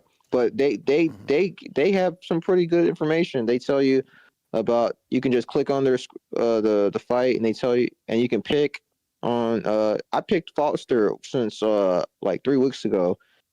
But yeah, I'm surprised that Suleiman pulled a stunt like this, giving him a chance, because that's what they're doing. Suleiman, he's a puppet for Turki Al-Sheikh and Al Heyman, because Turki Al-Sheikh is allowing Ryan Garcia to fight. He wants Ryan Garcia to fight Barrios. But he's also a puppet to Al Heyman, because Stephen Fulton, if he wins, he'll be the first 3 division Philadelphian champion. He blew that chance by missing the weight. And you know what they do at the PBC? If you're an interim champion, you're basically the champion. They called Pitbull Cruz a 2 division champion. He's not. He's only been a champion once. Yep. Yeah, that's true. He had a regular belt, right? Yeah, he's got. Yeah, he had the WBA. Yeah, boxing 9741. Thank you for super chat. He says, yeah, BDA, IBFP had a video that says Canelo fans were twerking. All right, I gotta look into that. But again, I'm telling you, like, I didn't see like meltdowns, to be honest, from Canelo fans. But who you think gonna win? Roach? I think Roach gonna beat I mean, I hope so, because who's the most boring fighter? He's gonna be what's his name again? No, you talk about Shucky Foster versus Fulton. Roach crushed like a roach. Watch. No, but he has Roach versus. Oh, Roach. Sorry, Cruz. yeah, I'm confusing all these guys. Roach. You know what? I think he might win the fight. If I had to pick one, I'll pick. But you never know. Roach is an interesting guy. He's skilled enough. He's gonna win by knockout. It's gonna be a knockout. He's gonna knock that guy out. Hey, I hope so. That isn't even gonna be that long. I think no joke. I think that fight's gonna be at the most like 5 rounds. He might put him out quick. Damn. Because he's not gonna keep up with that pressure. Look, Tank was hitting him. Well, with he can shit. move around. He's barely even throwing punches. Yeah, I mean, he can move around. He doesn't move very well. He doesn't move that way. He doesn't move like He that. thinks he's grounded. He didn't His run strength. against Tank was the one. Yeah, but that's his problem. Is that his strength? What do you mean? His strength is in the pocket. Cruz was the pressure fighter in that Tank fight. Yeah, no, that's what I'm saying. Well, that's going to be his death. That's going to be his death, because it's not how you beat Pitbull. And I said it earlier. Oh, you're talking about Pitbull, Roach. Okay. Yeah, look, Pitbull's arguably never lost a fight. Go watch that Rayo shit again. That dude was getting busted up. Oh, come on. He was I landing. believe Rayo. Look, That dude. I believe Rayo. Rayo did beat him, bro. Stop it. Rayo was getting beat up and landed low blows. He barely beat He's him. a garbage Shakur performance. Nah, he lost that shit. Stop it. He barely. Well, listen, one thing that's the difference between Roach and Tank Davis and Rayo Valenzuela, because Tank Davis and Rayo, they're a little bit more agile with their upper body and keeping guys turning. Roach, I have seen him box before, although not at the highest level, but I'm pretty sure he's going to try to at least make Cruz commit so that he can counter off of what Cruz throws, because we all know what Cruz does. He just comes forward and spams those hooks. What makes Cruz dangerous is, we were just talking about that on the Discord, he's quicker than the average guy of his height, and on top of that, he's got very good defense. But essentially, you know what he's going to do. So Roach, I do predict that he's going to try to box from long range, but the thing is, the movement is not going to be the same as Gervonta Davis or Rayo, because first of all, those guys are southpaws, and second, Roach relies on that high guard. So he's gonna be giving. He's probably gonna be giving a target there to Cruz. But Cruz again, he would have to mix up his attack a little bit. The thing that does, I'm giving the edge to Roach in this one. The thing is, I don't know about his chin because he was hurt against Tank Davis, but just Tank Davis refused to follow up because he's not that type of guy. He's a counterpuncher, and I think Jamel Herring hurt Roach, or I think even dropped him. I think Roach did hurt Herring in that fight. But I think Herring also Roach has a chin, BDA. It's just the thing with him. He's sharper than he's sharper than what's his name? Isaac Cruz. Isaac Cruz has volume. No, Isaac. Okay, that's your opinion. I'm saying Isaac Cruz has volume, but Roach is more sharper, and he will catch him coming in. And he will get caught. It's not like he ain't. I think his chin's going to hold up all the way up until the 12th round, and he's going to pull it off with like 8-4 or maybe 7-5. Barely. It's going to be a good fight. It's going to be very. I think it's going to be very exciting. Very exciting fight. He's going to get I agree, but the problem is Roach is more stationary. He's got good defense, and he doesn't have that much power, but he's sharp. He's really sharp. But he's more Super stationary. Sharp. Very good reflexes. Very good reflexes. I mean, people are only saying this because the Tank Davis fight. No one was saying this before he fought that. He was supposed to get knocked out. He was supposed to get knocked out. Right? Dude, I picked him to win. I said he might actually win that, but his strength is on the inside. He's gonna have to play. Look, that's his strength. He's not that kind of Ryo shit, running away, tap and run. The only thing he's got is to stay inside and fight the guy. And if he does that, he's going to sleep. There's two sides to that coin. There's two sides to that coin. One, it's like I said, because we're in agreement. Roach is not the same type of loosey-goosey upper body movement guy, or even as quick feet as Tank Davis and Rayo. But you don't necessarily have to be that to be able to outbox somebody. If he's got good technique and enough foot speed and enough good foot movement, he can potentially outbox Cruz. But that's the other side of the coin is we've never seen him do it against a guy who presses him. That's going to pressure him like Isaac Cruz. So that's the main factor. If he can do that, I give him the edge in the fight. If he can't, it probably will be a long night for him. I don't think he could box him or beat him, brawl him. I don't think he can do either one of them. He doesn't have the power to. It might be super dangerous for Cruz to walk in like he normally does with all his opponents with Roach, because that momentum is going to amplify. Whatever he throws sharp, and he walks in, bang, it's going to amplify. Every shot's going to amplify. He might start hesitating. It's going to be an interesting fight. I don't know. I think you're going to be shocked by how not interesting it is and how fast he puts this guy away. Even if it lasts 5-6 rounds, isn't it interesting for you? If it's like a fucking banger? I mean, I don't think it's going to be a banger. I think he's going to easily get outworked. He's going to eat 5 punches and maybe throw one and then eat 3 more. And then at some point he's gonna get clipped on the chin, left hook, go down. I mean, what was the guy who fought Cruz, who he didn't look that fantastic? Fierro. Yeah. The thing is, Fierro has. Here's the thing, though. I think Cruz have a slight edge just because he has more fights in the weight class than obviously the Lamont Roach, and I think Lamont Roach is jumping class, recklessly. I think he just shits in the bag. I think he just sits in a bag at this point. Yeah, because the thing is, I don't really think he doesn't really strike me like someone who really needs that amount of money. You know what I mean? Like, he lives in Atlanta, has his kids. I think he's fine with like a nice car. He strike me like someone who doesn't really need that much money. But the thing is, Cruz haven't looked that fantastic lately. I think his reckless style is already starting, catch up to him. The thing is, he's gonna look fantastic with guys. They're like one-trick ponies, just like him, or guys that they don't really can stand his ferocity, or guys so simply they don't have a jab to combat his hooks, right? Or straight punches. And I think Lamont Roach has what it takes to beat Pitbull. I'm not saying he's gonna beat him, but I think he has what it takes to beat Pitbull.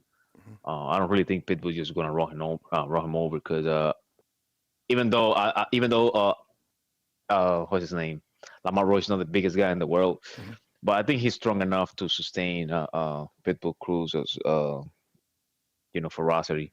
Because Pitbull can run over you if you older, or you kind of like skinny as hell, or you're really really really small. But he can really That's what I'm saying, just though. roll over you. Yeah. Because Cabrera, That's he what, didn't do that's shit why to I What are want. you saying? That's why I want to ask Fu, because okay, like I understand you're very adamant that Cruz is gonna beat Roach, but by how much of a percentage? Because we have seen situations before where you get a pick wrong and then you're like, no, I didn't. So I'm just asking you right now, like, what's the? I just made a pick a few days ago where I said that Devin Haney's gonna drop Brian Norman. Everybody thought that was shocking, and then it actually. I know, but what I'm saying is he's gonna knock him down once. I even said. But how much of a what's the percentage that you? Yeah, I was with you on what'd that you one say? for that Devin Haney wouldn't beat not it was with gonna be not easy. with a with a knockdown. But I was with you. He's gonna win by boring. Okay, but my question is, what's a 60-40 for Cruz, or what's the percentage?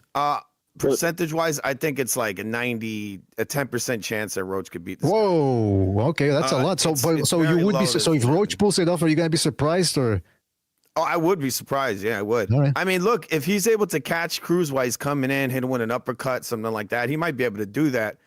But that's a small chance, because people really underrate how good Cruz's defense is. I mean, he's coming in on Tank Davis. Tank Davis is known for one-punch knockouts, and Cruz is just on his ass the whole fight, and he's not getting hit with this big shot. He's catching all of it on the gloves. Tank Davis is known to knock down cans or guys that like either drained or like past their prime, like what's his name? But the problem was that it take one shot to stop Cruz, and it's not going to take one shot to stop what's his name, Roach. Yeah. But when I say that Roach couldn't come in on Tank Davis like that, That one hit a quitter with Tank. That guy disappeared like since 2019, guys. Yeah, that guy doesn't really exist anymore. I mean, he's done it a couple of times. He's landed his one-punch KOs. He couldn't really hurt Cruz for a second in that fight. So the guys he had knocked out lately, coincidentally, that was like the last fight in that particular way of that fighter, because Frank Martin, his next fight is in 140. Pitbull Cruz, well, not necessarily Pitbull Cruz, but what's his name? Rolly Romero, 140, and now he's at welterweight. Even Ryan Garcia, bitch, has.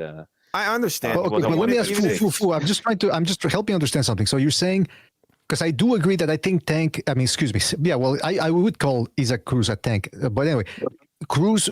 I can see him catching Roach early and stopping him, but that's the thing. If he can do it, this guy is notorious for just spamming the hooks, and I think a guy with competent footwork can keep him turning. So what I'm asking is, can he outwork and outbox Roach?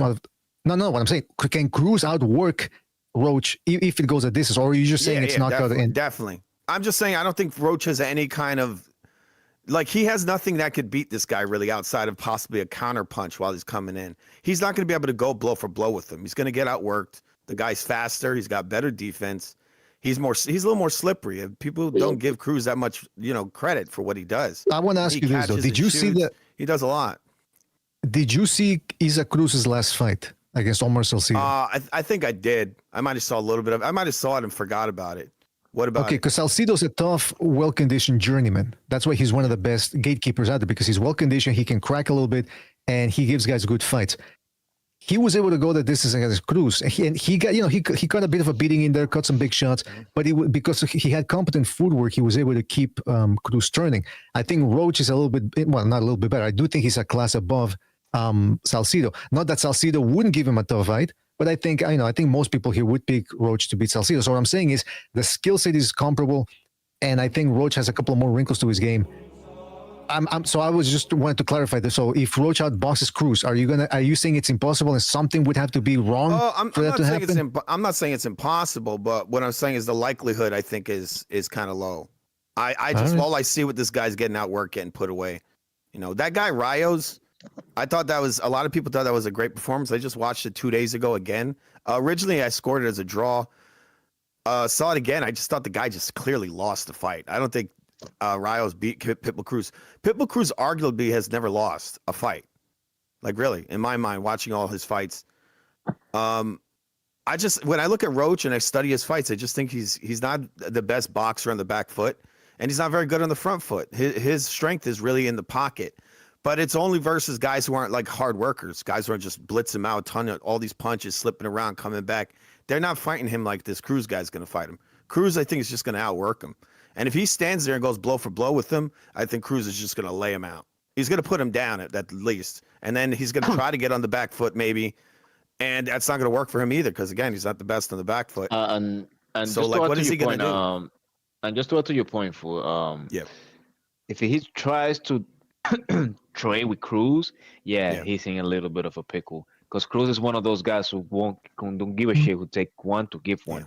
So, too many punches, just too many. He's the kind of guy. Roach, he's kind of like he sees you opening, boom, he hits you with an uppercut. Well, Pitbull's like left, right, uppercut. I'm gonna give you another point, right? I think I agree with you that Pitbull I don't think he's fantastic defense or like at least good. I think he's just good enough for what he does.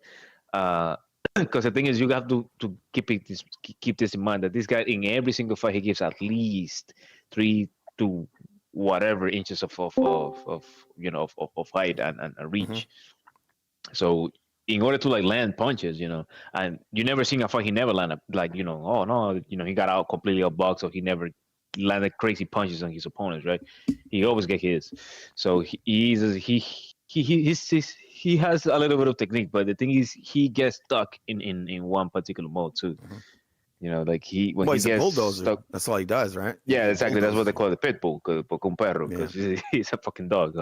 He doesn't stop. All right, guys, let me quickly interject here. Super chat from Pugily Sign. Thank you for your super chat. Really appreciate it. He says Fierro was rocking Cruz. He's not bulletproof.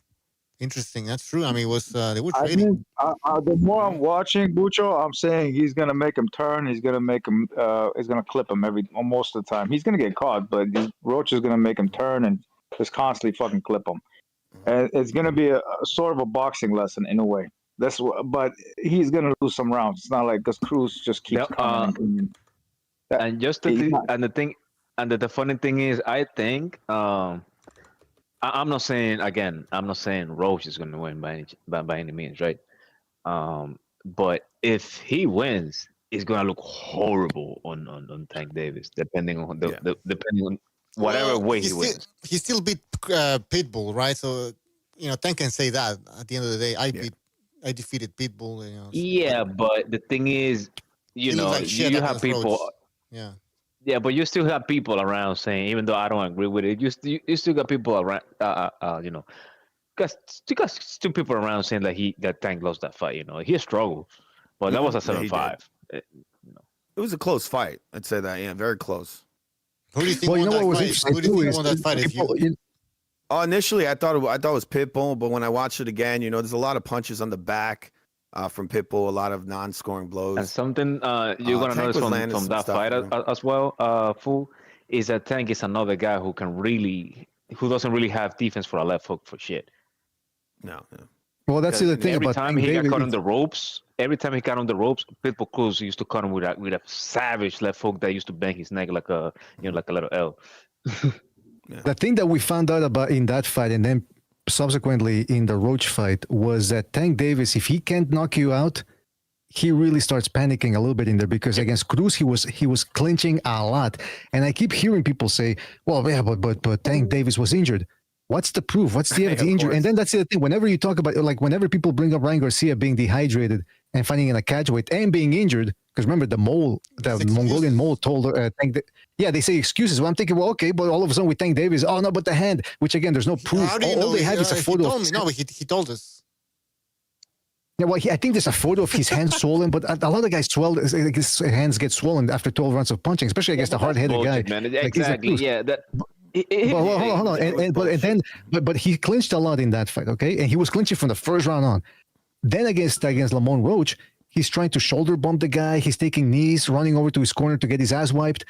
He's arguing with the referee. There's a clip where Roach hits him with a left hook, and Tank Davis literally he starts running away, and he looks at the referee with that, like a little kid size, like a little kid when you accidentally, hit him or something when you're moving something, you actually hit them, like, oh my God, and they're about to cry. That's how he looked. And then I said that in a video. I said in a stream, I think. We were asking the question, is Tank Davis bitch made? And then a couple of days later, Paulie Malignaggi reiterates the question by saying that he heard it from, he had it on good authority from people in the gyms, that Tank Davis has a little bit of, and I quote, bitch in him. So yeah, Roach at this point in their careers is a better fighter than Tank Davis because he's more controlled. He can fight coming forward with better defense, that tight guard. And I think he's just slightly better than Tank Davis. Tank Davis really lost that momentum from the Ryan Garcia fight. It's another Teofimo Lopez situation. Well, he does know him. They know each other well. They fought before in the past. And I think in the amateurs, they had like 2-3 fights. And they've trained together. So, I mean, he knows Tank Davis. Listen, the thing about Roach, he wasn't small enough. He wasn't drained enough. He wasn't old enough to Tank Davis to do his tricks, okay? I understand, they know each other and all that shit, but the thing is, most of these boxers, they know each other. Like, it's not you're not going to run into the amateur circles 200-plus fight without, encountering each other at least. But he beat him before, didn't he? Am I wrong? Didn't he beat him in the amateurs, Roach? I think so, yeah, because they are around the same area. So the national tournaments probably has to be around the same columns. So he has a style that gets Tank problems. He's kind of a counterpuncher on the inside. He counterpunches. Like, for example, Garcia fought Virgil Ortiz and all these fucking guys, and he beat them all. Another thing you got to consider Ryan about Garcia Roach. supposed to beat Virgil Ortiz. Another thing you got to consider about Roach is that his defense is pretty tight. A lot of times, not sometimes he lets his arms down, but usually his arms are up. He's defending his face majority of the time. Unlike Rolly Romero, unlike Rayo. That got knocked out by Isaac Cruz and a bunch of other dudes that Isaac Cruz has knocked out. They don't defend their face. They don't have their high guard up majority of the time. But Roach does, and he had it in the fight with Tank. But Tank surprised him with a bunch of shots that he didn't expect and a barrage sometimes. But he got a chin on him, man. He took a bunch of shots from Tank. He does have a chin. It's not like he don't. I had problems with in that fight. If you really watch the Tank Roach fight, there's moments where Tank hits this guy and he completely freezes up, like he goes stiff. That's going to be a big problem. He does that with Pitbull. He's done. He's going to go out right away. I think somebody said it earlier that Tank had hurt him and that he wouldn't follow up on it. I saw that happen. The guy went stiff. 100% did. But the thing is, though, he has good composure. He doesn't show it much. I mean, we saw it, but his opponent didn't see it. He doesn't make it seem like he is to his opponent. And the thing is, the thing about Tank Davis is like you can really go wild on a guy like that because he still can counter you. He can still counter you hard. And some of the things he does is like he likes to play possum a lot. So one of the things he was trying to do, and if you peep the whole fight, he was trying to play possum with him. But the thing about Roach, he kept picking up the end of the punch, and when he was on the puck, he used to outbox Tank.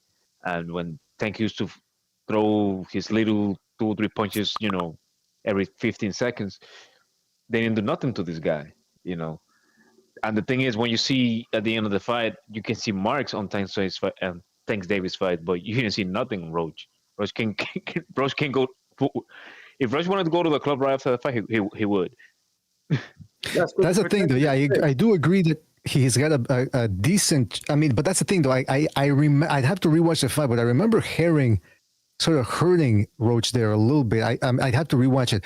Now Tank Davis did stun him in that fight, but maybe he never saw that he did, or maybe he just didn't have the stamina to follow it up. Because again, Tank Davis has overlooked bad stamina. People don't seem to realize that his stamina is not the best. But Roach took him. I mean, that's conditioning too. I don't know.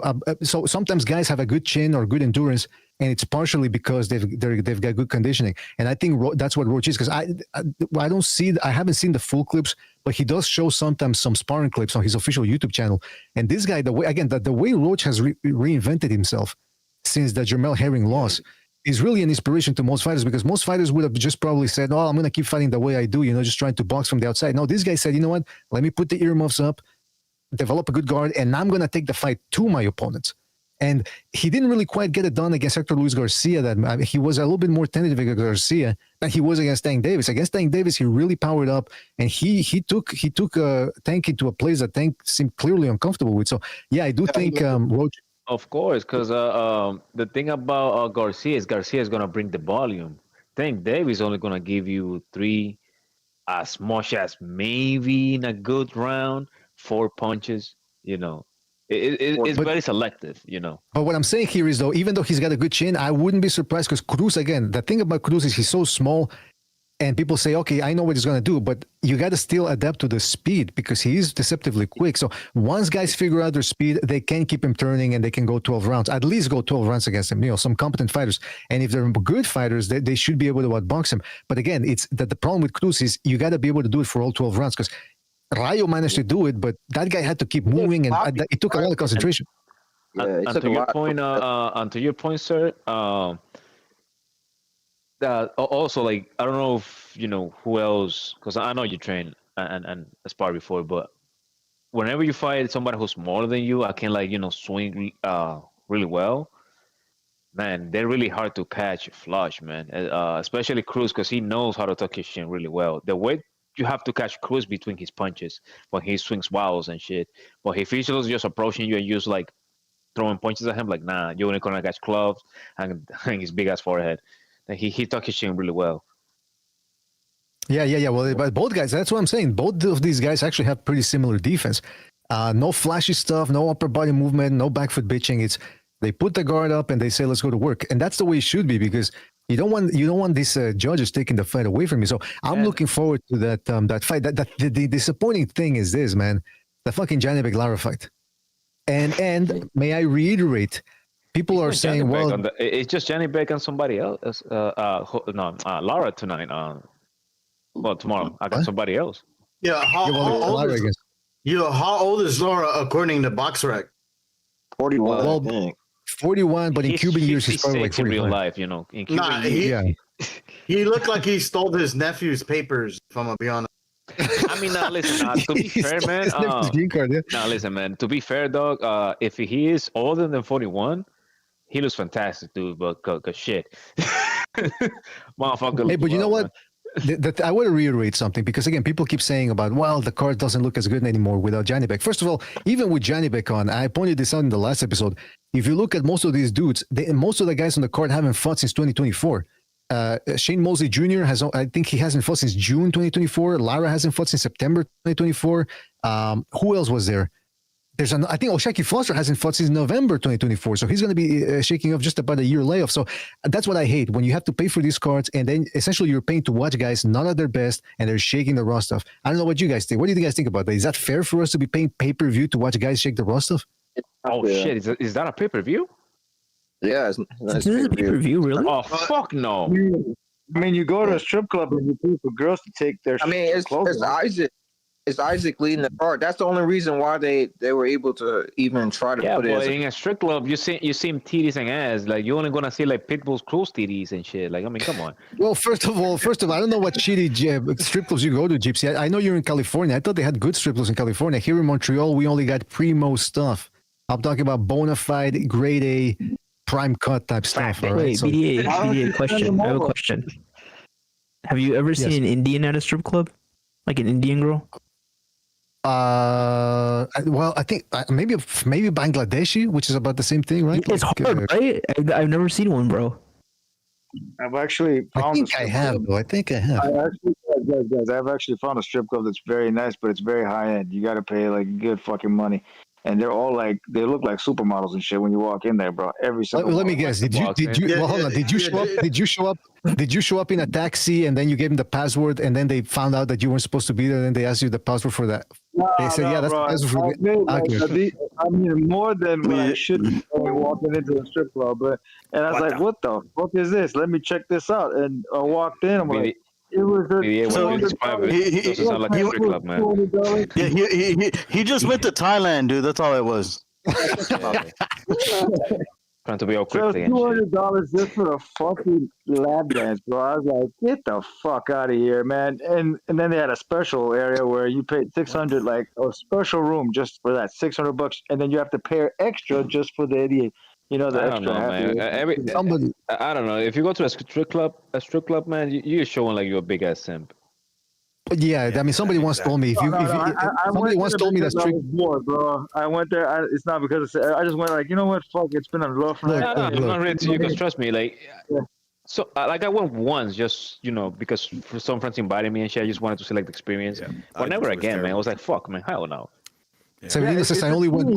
Severino said I only went once a week. That's what he was gonna say. I only went once every 2 hours. Hey, BDA, we got to talk in the background, okay? Yeah, of course. No, but yeah, listen, strip clubs. I mean, strip clubs. If you, depending on which time in your life you're at, okay, go to a strip club. Especially if you're young, go see some tits and asses. But somebody once said that going to strip clubs after a certain age, it's like reading comic books. And after a certain age, you should be putting that stuff away and moving on. Well, Gypsy can get you a discount with Tranny Danny. Nah, come on. I agree because when I went, I was in college. I was like 21, 22.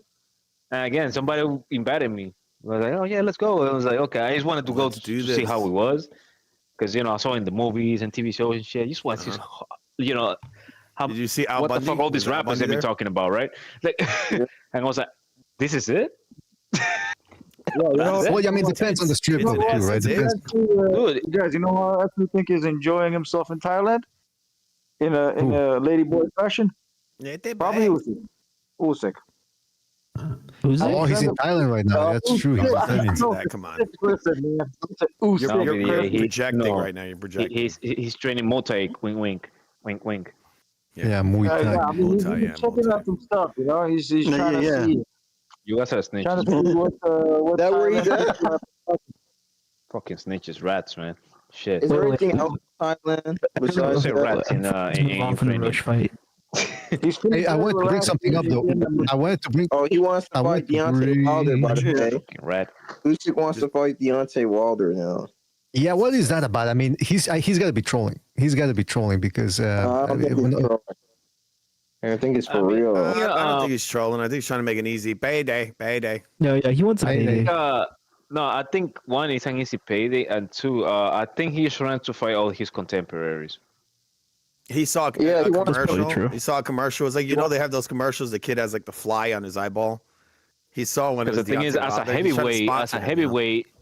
heavyweight, he's the only one who has a fight him.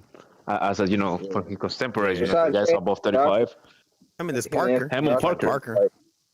Hey, I wanted to bring something up about Jesus Ramos because he's fighting Shane Mosley Jr. tomorrow, and we've talked about it before. How this dude is only 24. He's one of the youngest guys in the 154, 160 pound zone there, and it seems like he's got a good right hook to the body. He's got the size, the length. There was a point where I thought he was going to be fighting more like a Fundora, Antonio Margarito type fighter, but he seems to be a little bit more like a long-range fighter, or like Sobersko likes to call him, like Surdochenko, like these long-range, slow guys who don't have the speed to fight that way, but are trying to. What do you guys think about Ramos? Should he try to put a little bit more pedal to the metal, or? Oh, I don't know. I mean, I think it's working. He's complacent. It's been working for him so far, except for where he got that terrible decision against Lubin. Like that didn't. He should have stepped it up in that fight. It's just about knowing when. His normal style is pretty good though. Yeah, because I haven't seen Ramos, so I can't speak on this. Well, maybe you shouldn't say that then. Yeah, I got it. You know what, Gypsy, people only see what you allow them to see. So if you start telling them what you don't know, people are gonna start saying, "Hey, Gypsy doesn't know much about much." You should keep that to yourself next time and create the illusion that you're in the know. You know what I mean? Like when you go to the strip club, for sure. I know many things. And you're like when you go to the strip club and you know the secret password for the house, Fidelio, right? And then you forget what the. That's exactly the password I use, bro. When I walk in that strip club, how the fuck did you know that? I guess we go to the same high end parties. And by the way, club. Wait, so you know Tranny Danny too, BDA? Now wait a minute. No, but what I was gonna say about back to boxing. Wait, hey Mac, you like Tranny Danny, right? You like Tranny Danny. You know Tranny Danny. You're telling us about him. Ramos is a good fighter. He's a good fighter. It's just Deontay. Deontay. Hey, I don't want to spoil it, but we're working on trying to get that guy in on the show. Shout out to Food TV for the hookup, by the way. You want me? I mean, if you can get the guy on, I'm not kidding. I can get him on here. No, get him on. If you can get him on, yeah. That's got to be. I think I could actually get him on here. I could try. You just got to not be rude to him. You don't make fun of him. Well, it would. Yeah, it would be just. It's kind of hard here. Everybody makes It is kind of hard. each It's other. kind of hard. Nah, it would certainly not be open panel because you fucking animals would start. to me. What are we talking about? You know what I think it is? I think Usyk has left to Thailand to learn how to twerk like Wilder, and he has to, finally. He's when already he there. fights He's already Wilder. there. He has to learn He's trying- the secret techniques. He's trying to learn better than him. I think the master at twerking is Wilder, so he needs this matchup. So. Oh yeah, He is good at it. but yeah, I think Usyk's gonna stick around for maybe a year or two. Just pick any. I mean, the thing about Usyk, man, I know he's like 38, 39. Yeah. But the thing about him is he still have like 21 fights, 22 fights or some shit. Like he still thinks he has like a lot of fights left. Well, that's what was amazing about 2024 is that he actually fought twice. Twice against Tyson Fury. Usually he's like Crawford. He just fights once a year, which is, I mean, that's the other thing though. Is recently he said that he wasn't really interested in fighting Fabio Wardley. He said if Joseph Parker would have won, he would have fought him, but not Wardley. But then later on, he said over there in Thailand, he said, some people say I'm no longer undisputed. And then he said that can always change. So it's almost like if maybe he's thinking about fighting Wardley. Would that interest anybody on this panel? Or? Wardley. I would be interested in it. But I'd rather. Vaguely. Wardley. I don't think it would mean that much. That's the problem. I think it'd be better if he fought what's his name, the guy that just beat Zhang. Caballero. That's the fight I want to see. Wardley, that's the fight I'd rather watch. That. I want to see Wardley fight Joseph Parker again. I think that fight. I mean, yeah. The stoppage was makes sense. controversial. Fabio Wardley is like guy. The Turkish German guy. Fabio Wardley is like the souped-up version of Wilder, a little bit more talented. And you see, I think probably he's taking Wilder just as as a warm-up to template of some sort that he can utilize to fight Wardley. Wardley is not an easy picking like most of us are thinking. It's the guy has a chin on him, got power on him, and throws power. He's athletic. He's got fast hands. He's got some stuff. Yeah, that's why, and he's in his he's late. He's already become. He's getting to his. He's only early 30s, yeah, early 30s, 20s. No, late 30s. No. He's getting to his 40s. He's got a lot of white hair coming up. You've seen that video. I mean, no, Wardley's like 30. Like 30. Wow. No, I'm not talking about Wardley. I'm talking about Usyk, and he, he's 38. He's basically 40 already. All right, so hold on. Just to recap then. So I think the guys who were not necessarily picking Wardley, but who are giving Wardley a shot are Telkinese and Gypsy. Am I right, Gypsy? No, is that? I gave Wobbly a chance, if you remember correctly. Wobbly, that's the like, come on, you can do dirty into that. Wobbly. I still pick Usyk, but I give Wardley a solid chance, a solid 20%. Yeah, because if you looked at the weigh-ins, Wardley got a 5%. You guys remember the weigh-ins? Wobbly looked like he was actually there to fight, and then the other guy, he just looked like he was there for fat camp. Yeah, he did. So what's that German guy? The Turkish. He looked like German he did a bunch of shoeys before he came in there, right? I told you the guy was out of shape, man. He was Scoped up. He was scoped up. Yeah. He was partying with Tyson Fury. That's what happens. You hang out with Tyson Fury's family. Oh, he sabotaged him. Oh yeah. But they've been doing that stuff. Kell Brook got busted for doing that stuff too. Doing what? Yeah, well, Kell Brook, apparently the rumor is that he's I think he was doing more than just coke. Yeah, some dude. Okay, some dude leaked a video onto Twitter of him snorting coke. It was like, wow. Yeah. Well, you know what a lot of these dudes do is also they snort poppers so that they can be stretched out easier, as Amak would say. So that's all I'm saying. That's the rumor about Kell Brook. I don't know if it's true or not. Again, it's just a rumor. People do poppers. That's the thing. That's the thing. Yeah, it loosens up the backside. But talking about word out on the street. That they were on the street, and when I say street, I mean the alley. Wardley winning. Wait a minute, Vessel. You're picking Wardley versus Usyk? And I mean it too, because that ladyboy pussy, bro, that shit drains you, bro. It drains your energy. Okay, but we don't know if Usyk's banking ladyboys. What are you talking about? Yeah. You know how that lady hypno, that ladyboy hypno is one of these streets.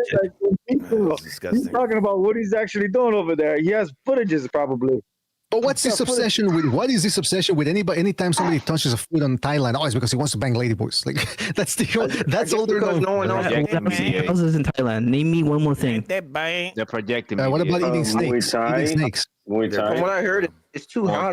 You can eat a snake. Elephants, tigers, little islands. It's a lot of shit. There's a lot of stuff. There's a lot of stuff to do in Thailand. It's a very beautiful, nice place. Oh, yeah, the tattoos are fire. I agree with this guy right here. What's his name? They give you herpes. Justin. Yeah, there's a lot of shit to do in Thailand, even though I've never been there. I feel like. Now, okay, I like how he had to throw it in at the end, even though I've never been there ever. Not even once, not even twice, not even. No, I've been wanting to. No, deadass. I've been wanting to go so I can go to one of those RWS events, so I can see some Asian dudes lynch each other. So I can see some. No, so I can see some Asian dudes lynch each other for a bag of rice. Wait. Did you just say entertainment level is a lot better? I'd rather go to the Philippines than Thailand. Philippines is like.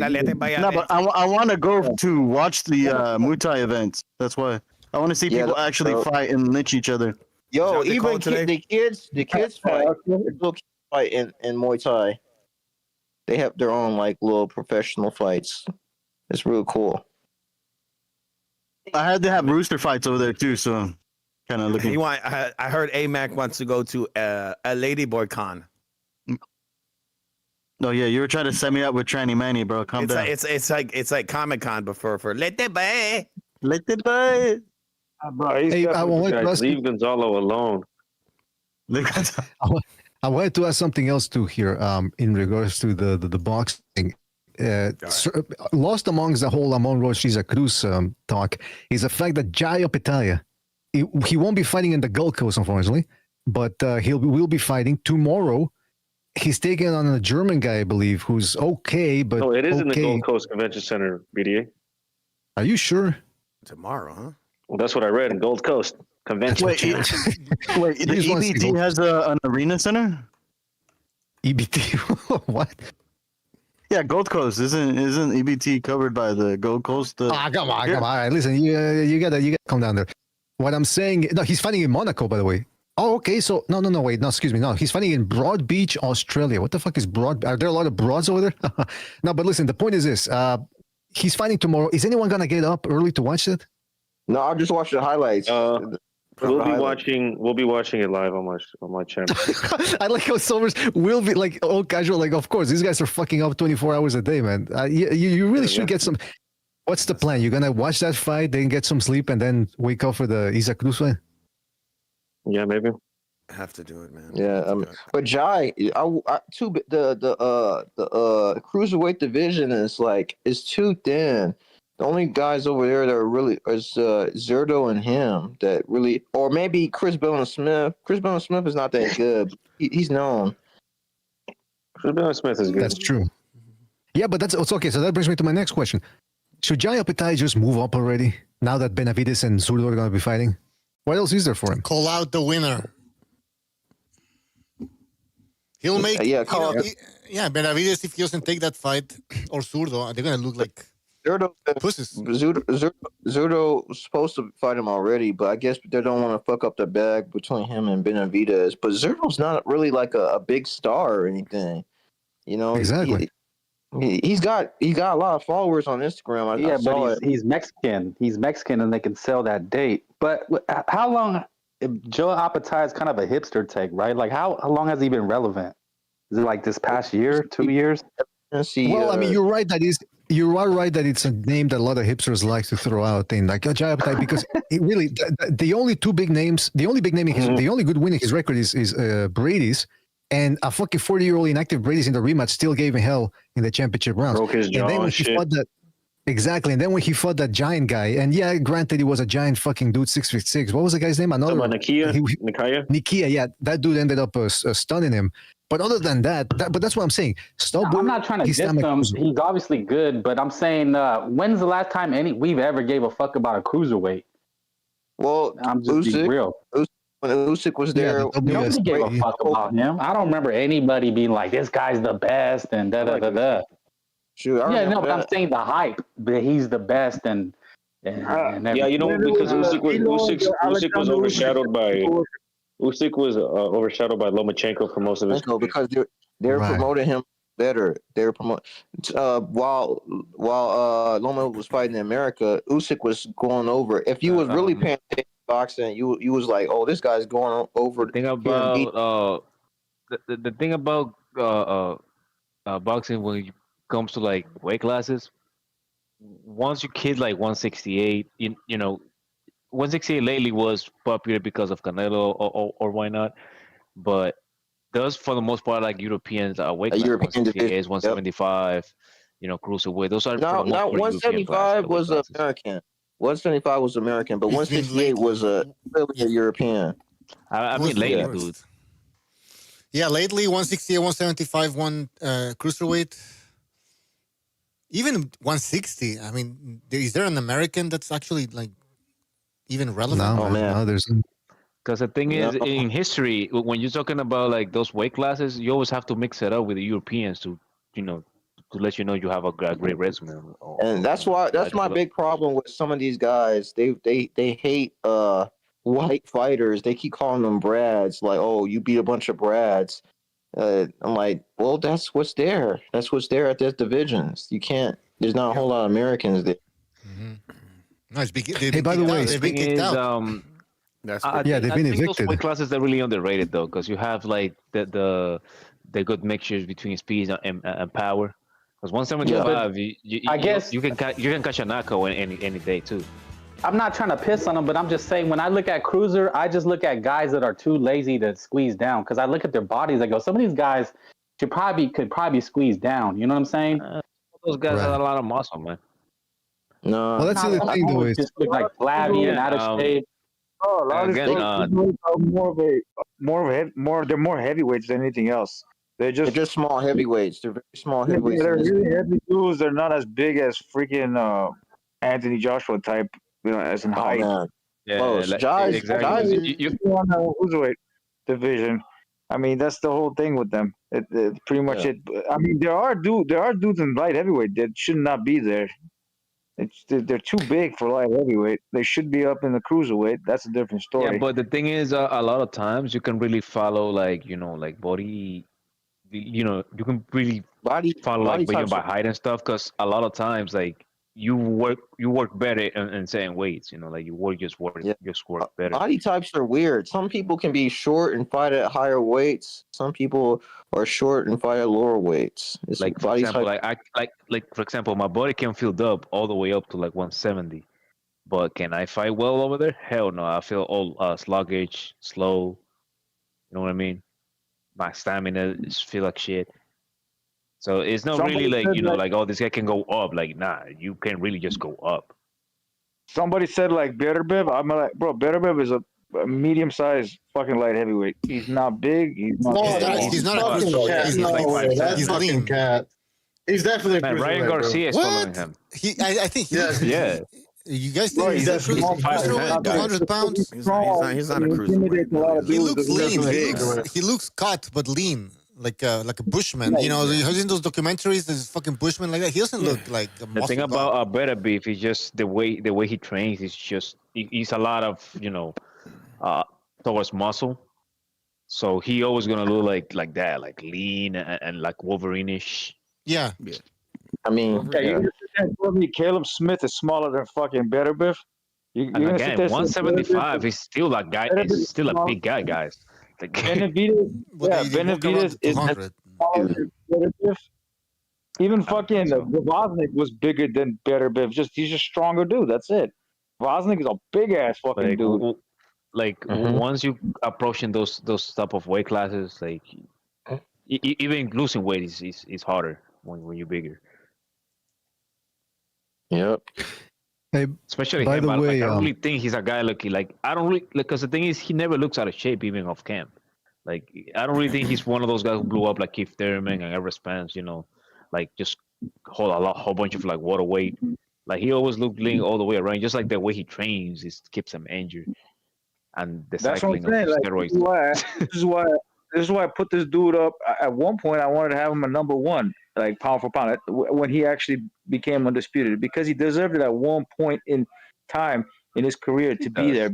because he's not a really big dude. Same thing with Bivol, but he's actually smaller than Bivol is a little bit, maybe an inch down. And the rest of the guys he fights, man, they're fucking giants. They're big for that division, and he's knocking them out. Just to add to your point, Charlo, they're just as big as Bivol. Same measurements, same height, same length. Yep. And Bivol is like 3 weight classes above them. Yep, that's some of these You guys. remember when Big Charlo was talking to Bivol, drunk as fuck? They're the same height, yeah. On the ring, let's do this. Just for let's do this. Let's get. Well, that's the thing, though. That's the thing. A lot of people nowadays say, "Well, height doesn't equal weight," but what they're missing is that the new thing has been now with the PEDs is that these guys can shrink down, and because again, it's two factors: it's the PEDs and the fact that they now have 36 hours to rehydrate, so they can perform better and have the weight advantage. The weight pulling thing. I remember Shakur when they used to when they used to be on ESPN, and you could just watch it on TV. The dude would look like those kids from Africa, those commercials. Oh, please donate to this kid who's malnutrition. Oh yeah. It would play that song in the background. In the arms of an angel. Yeah. And he would look like those guys. Shakur would look like those guys. The fact you know that song, Buck, bro. The fact you know that song. He would look like them, and then by the time the fight comes, he looked normal. Yeah, Shakur used to look super bad. I remember when people used to talk about it. Coffee a day. You can also help out this little black kid. Come on. Hey, by the way, can I just say something real quick here in regards to Jaya Petaya, Gold Coast Convention Center, which is obviously not the goal, but we're going to pretend that it's at the convention center so we can keep saying it. It says here that it's not on the zone. I don't know where the fuck it's at. I'm going to have to check, but they're not showing it on the zone. Somebody said that UFC Fight Pass. I've seen on social media. What? UFC Fight Pass? Anyway, it's taking place tomorrow, and apparently the headline bout is, thankfully, it's about 10:30 Eastern time. 10:30 a.m. Eastern time. So you don't gotta. When I was saying about waking up early, it's not like the Japanese cars. If you get up at 9:30, you should be okay. Also, the other thing about this fight is the dude that he's fighting, Hussein Sin Cara, he's a loosey-goosey German guy. He's 40 years old, but I suspect. I saw an interview from a couple of days ago. I think it was Jaya Petaya and Teofimo Lopez. I think it's recent, and Jaya Petaya looked a little chunky. I don't know if he's in shape or if he's overlooking this guy, but this dude Sin Cara, one thing is, he's 40 years old. He has never fought or beaten anybody. Sin Cara? Sin Cara. Isn't that a wrestler? I don't know, man. But wait. Guys, sometimes he's got a good left hook to the body. Is just what I want to say. He's got a good left hook to the body. That's about it. Okay, so his name is Sin Cara. Yeah, that's a wrestler. Sin Caras. Yeah. You're talking about Sin Caras. No. I'm Sinkara, which sounds like a black woman's name, but nobody got the joke. This guy's all I heard was Sin and Triple K. Come on. That's what you heard. Me too, man. He's 40 years old. Yeah. Undefeated. Can you do me a favor? I never asked you to post a picture. Can you post a picture of Bivol next to fucking what's his name, Banter and see the difference in like the face to face? I could swear I seen better Bivol having an inch over this dude in height. And then somebody's talking about the size of the weight of Better Bev. He all missed weight and shit like this on the chat over there. Never missed weight. Yeah, this dude is not that guy, Bullshit. All right, I'm looking for a picture. What has even going on with Better BF? Wasn't he supposed to fight on the card? He got injured like every other year. He gets injured. He didn't get injured. The guy, what's his name? He wanted the rematch with Bivol. The thing about Bivol, he had a back surgery, and he don't want to fight the guy, Lopez. Yeah, but why would he want to stay active? I'm telling you, these guys like Uzi, Crawford, and Petrubiev only fighting once a year. It really pisses me off because who wouldn't want to see these guys fight more than once a year? I mean, the thing about Beterbiev, I think Beterbiev, he's gonna be like 41 years old, and I think he's gonna just grab that last one more, Saudi bag. I think he's trying to catch one Saudi bag and just walk into the Canadian sunset. Yeah.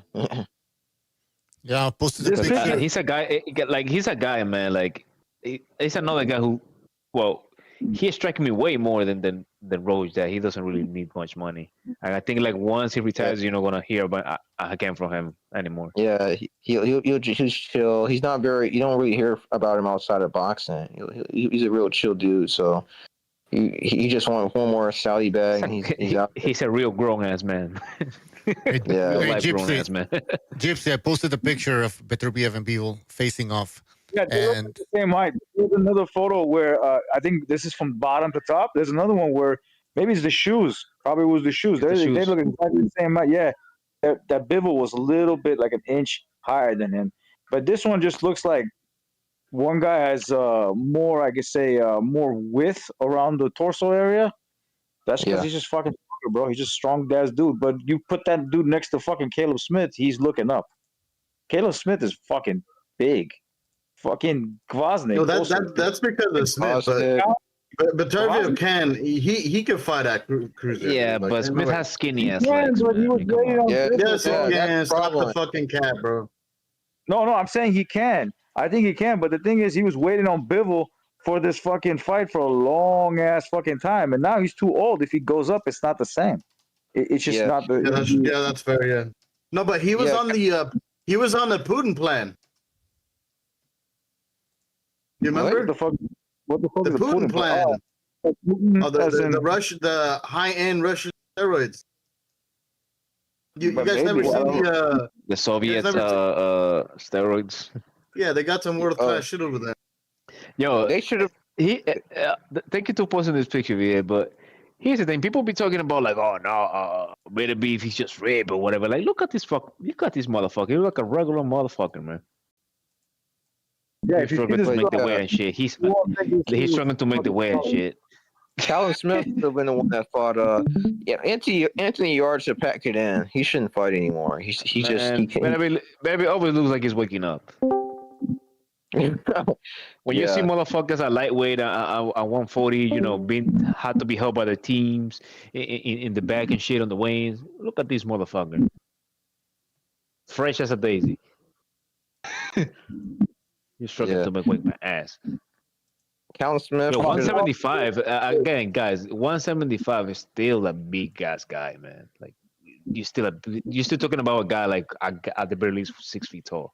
6 foot. Yes. Oh yeah, for sure.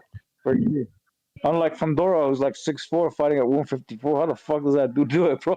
It's crazy. He's like 6'5", 6'6", closer to that. Yeah, but he don't have the physique. He don't got the physique. That's That's the weird thing about boxing. You can be tall as hell and have this weird ass physique, skinny as hell. Listen, you can be tall and big as hell. I played baseball with somebody similar like Pandora. We used to call him nickname Alambrito, which translation is little wire, like small wire. Because motherfucker man was like 6'3", but I swear to God, motherfucker was like maybe like 120 pounds, and like yeah. Same thing with that Espinoza dude. He's 6'1". He fights at featherweight. Listen, we know we're 30s now, and now he looks a little bigger, but he's like, he told me he's like 160, and he's like, he grew. He's like 6'5", 6'6", and he's like 160 now. So Fundora struck me like that guy. Yeah.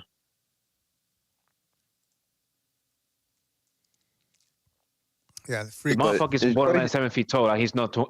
He's barely 200 pounds. Barely. Yep. And you see how agile that motherfucker. And you see how agile from that motherfucker is. But that's a problem in boxing because he has overwhelming advantages in arm length. It's crazy. Yeah, but you do. But at the same time, if you don't know how to use it, you actually in a big ass disadvantage. Because Fedora, I think he uses his length on his last fight with what's his name with Tim Tszyu. But he's susceptible to a lot of shit, man. Because he's still it's not like he boxes. Yeah, it's not like he boxes like It's not like he boxes like like using his jab and 1-2s and shit. Like he actually goes to the booth because he barely can see. But still, when he did use his jab, because I saw the fight, he was using his jab. Because it was something that you guys maybe don't notice, but motherfucker, when he's like playing defense, when you hit him, it's because he don't see. Like he always squinting his eyes in the ring, man. Like In the chat, Yeah, we but have when in the chat we have some comments here. First of all, MLO860 says, "Nah, but Beterbiev wasn't waiting for Bivol. Bob Arum stated Bivol didn't have name recognition and didn't want the fight on the zone. Then Project yeah, Ukraine started, and the WBC wouldn't sanction Beterbiev versus Bivol." Okay. yeah, I remember that. 100%. He was waiting for it. He said it with his own mouth. I don't think he's a liar. I don't call that dude a fucking liar. Some dudes, I mean, some dudes lie. They, stories. Some dudes lie a little. Some dudes lie a lot. If this dude lies, it lies very minimal, and I don't think he's lying when he's saying he was waiting for it. Mark T in the chat says, Fat Skinny is the best build for stamina, like Fury and Benavides. You guys think that's true? I think this guy's joking. Fat and skinny, yeah, no, that's terrible. I don't know how you can be fat and skinny. I mean, the thing is, they pick and choose when they use the arm. It's not like they have a crazy ass stamina either. You know?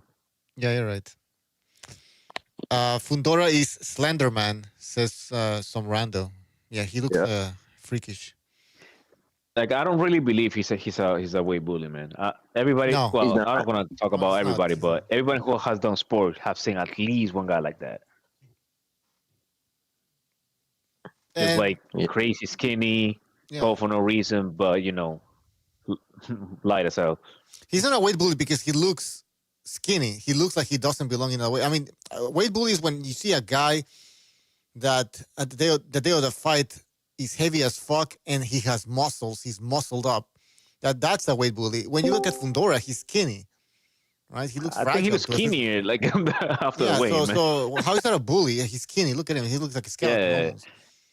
No, because you can see him like even like off the ring, like he looks the same. Like he don't look bigger or like with big ass cheeks or nothing. No, he looks the same. And you can. I was really looking forward to seeing him beat up Keith Thurman. That would have been crazy. That would have been dope. Yeah, but Keith Thurman, he picked up his groceries with the wrong hand and he got injured. No, actually, Condor got injured on the opposite, man. Condor, man. Thurman be taking a lot of. Thurman be taking a lot of those falls, bro. He's always the one getting injured. This time's like, nah, I ain't going. Oh wow, not back, Thurman. Yeah, but that's great. I was looking forward to that fight, seeing him get fucked up. Me too. Thurman doesn't like. Thurman's like kind of how would his body type is kind of stout. He's was good, man. When he first was on the scene, good. I mean, he was good. He was like next. Yeah. I don't think Floyd didn't want to fight him. Mayweather didn't. Floyd could have fought Thurman. He chose Berto. Remember that? Yeah. But Keith, Keith Thurman was up next. He was before Earl Spence. He was pre Earl Spence.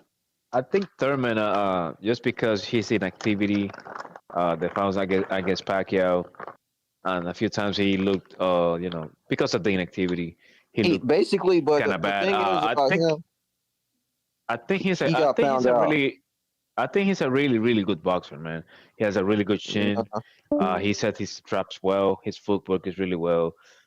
He's different and he can really take a body punch. But I mean, shit, who really can? But I think he's a really underrated boxer, man. I think he's been plagued by injuries, like on front. I think that he's a very good boxer, but his lack of good straight punches and his over reliance on athleticism is a big thing. He's not really a good jabber. And that's the funny thing, though. He's fast, but a lot of his speed comes from his technique, like the way he throws his punches. Keith Thurman I'm talking about. His technique is really good, man. Like if you want to teach us like somebody how to punch, like basic but fast, is Keith Thurman, man. Like he's got very good timing, very good timing. Even with that fight with fucking Porter, he was timing him. So the first time I saw that fight, I thought fucking Porter pulled it off. And I looked at it again. I'm like, nah, man, Porter did not. Man. Even the fight against Pacquiao, he started catching Pacquiao really good with his right hand, man. Yeah, he was cracking Pacquiao really good, man. Good. Thurman's good. I think the fight with Porter and Garcia. I think particularly the fight with Garcia. For some reason, he injured something That shit over was there. boring. I think he injured himself because he The thing throws about wide the fight against punches. Garcia, the thing about fight against Garcia is Garcia he started to timing him because Garcia is a guy who has really good timing, especially in the later rounds when you start getting tired and since he's a waiter he doesn't really use his stamina a lot. But in the later rounds, Garcia's gonna catch your ass like he did Spence and everybody else. Garcia was started to see his Keith Thurman punches, and he started to counter him with the left hook, and Thurman got really scared of being countered. He just started jumping around and shit like that. Because man, Danny Garcia caught him with with a couple of flush left hooks, man, like really flush, man. Yeah, both these And guys. Earl Spence said that guy Doug Thurman. He said, "I'll never fight that guy." I mean, he said he had his reasons, and even Crawford it was said, all "I'm the not way going to give around. him a chance." It's all the way around, and then because the thing is, no, because Earl said that Keith didn't give him a chance, so he's never going to fight him. That's what he claimed. Yeah, I'm but just the thing saying, about it is like, of course I'm not gonna give you a chance. You didn't give me a chance, and then now you don't have any value anymore. Like you don't have any belt. So Pacquiao took him away from you. What are you guys talking about? The Thurman and Spence thing? And the thing is, the thing about Spence and Thurman, it would be a great unification fight, but Thurman at the beginning he didn't want the fight because he said, "Oh, go get a belt." He said, "Go get a belt." Yeah, but he still bought her. When he got the belt, Thurman got injured, and remember, they started to build that Crawford Spence fight on the way. So they wanted somebody to get the belts, and that was Spence because he was on the PBC where all the welterweights were at. So it was just bad timing. I don't really think they really like duck each other like that. Yeah, but I remember he'll never fight that guy. But Earl said he won't fight who? That he will never give because now I'm explaining you how when Errol wanted to smoke is because Errol didn't want to have anybody who was chasing belts, right? That's how he ended up being getting the IBF from Kell Brook, because the whole thing was Keith Thurman wanted to fight Floyd, right? And Floyd said, "Okay, go fight, go beat Errol Spence." And at the time Errol Spence was a rookie or some shit, and he said no. Because I got the WBA and you have the regular, so we're supposed to fight. That was like the whole thing. And then when Spence became like noticeable, Keith Thurman said, "Go get a belt," and we're going to unify. And when he got a belt, which was the IBF, this guy started getting injured, and eventually got stripped. Well, eventually got beat by Pacquiao, but he was always injured because it was just by timing, man. Thurman peaked after the Garcia fight, and it was after that it was just downhill. Sean Porter and Garcia, that was his peak, and then he just down one injury. I thought, when you look at it, when you're in the past, when you're looking at it, like, oh, he's ducking him. But when you look at it now, like, what did he? Besides Pacquiao, what did he fight after? No one. He didn't fight no one special. I mean, also Keith Thurman always gonna look fast because he's a small welterweight. He looked all that amazing against Garcia and Porter, because Porter is a small, is a midget welterweight, and Garcia he just moved up. Yeah, and Garcia never fought anybody at welterweight because his belt was a bacon belt at welterweight. Bacon, yeah, he beat the one of Floyd's old what was it, Guerrero, the Ghost. He beat the Ghost. Oh yeah, he did. Title. Did he? Yeah, he beat Guerrero for the vacant WBC. Yeah. Oh, okay. Mm-hmm. I forgot about that. And Guerrero's like a super featherweight champion, but he did fuck up. Dude, nah, he was a bantamweight, dude. Nah, but that's where he was a 122er, dude. Look it up. He started as a 122er. I'll look it up. He became a champion as a featherweight, but he was a 120. No, he was a champion at 122. Because remember, at the time he was a welterweight, he was a 4-division world champion. Well, a 5-division world champion, some shit. Guerrero. But he skipped one weight class, I think. Yeah, he skipped a weight class, but I think he's like super featherweight champion. Let's see. Yeah, what's his hairline looking like? Let me see. I know because I remember he was supposed to fight Mikey for the featherweight championship. He fought somebody Oh else. wow, man! I remember Mikey. Man, Mikey was supposed to fight Vasyl Lomachenko. Oh, that would have been a but good that was fight. like the whole thing with his contract, and I would have man, loved to see that fight, man. I would have loved to see that fight. I know we all would love to see it, but that was like a bad matchup for Mikey, and he ducked him clear as day, win after Spence, man. No, I don't really think he ducked him, man. Mikey turned into a businessman. He wanted to get more money and stuff. Nah, dude. Remember, around that time, he had a whole dispute with Top Rank with a contract. Yeah. And he was benched for like 3 years, and then he got like a crazy amount of money for Jesse Vargas. He got like 7 million for Jesse Vargas, and then he became a darling. But for me, you would have made a killing with fighting Lomachenko, bro. That was a fight that needed to be had. Listen, I don't really think Lomachenko would have beat him like that. I mean, I don't think so. I think that would be a hell. If anything, man, listen, man. If what's his name? Fuck. If Linares was able to catch him with the right hand like that, Mikey Garcia was gonna be able to catch him like that, because he's younger, he's crisp, and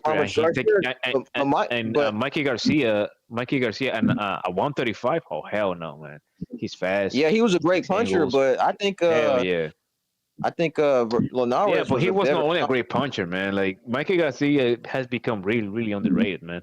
Because people just remember he was a fluffy welterweight. No, he's got good hands.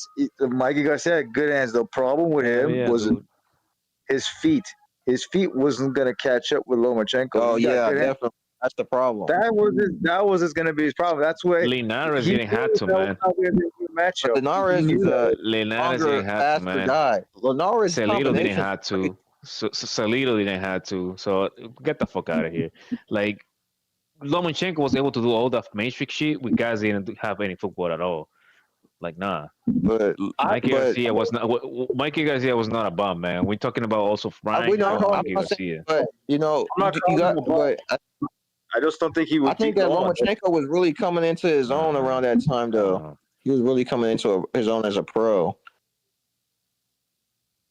That's not an excuse. I just think that he would have beat Mikey by decision. I'm not saying going. That's just my opinion.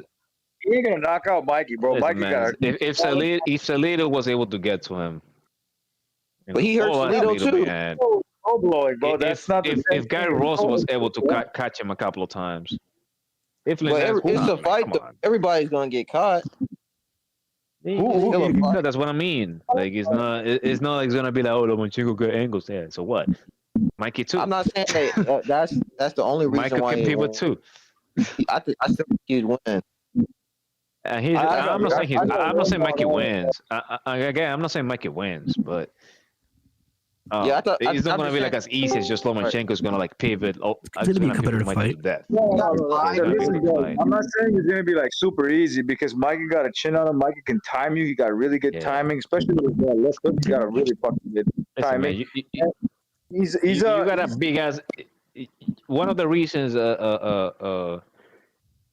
Errol Spence didn't go for the stoppage, and he admitted it like years after, is because he got cracked by that right hand from Mikey Garcia. He wasn't too keen, to lean through his left hand.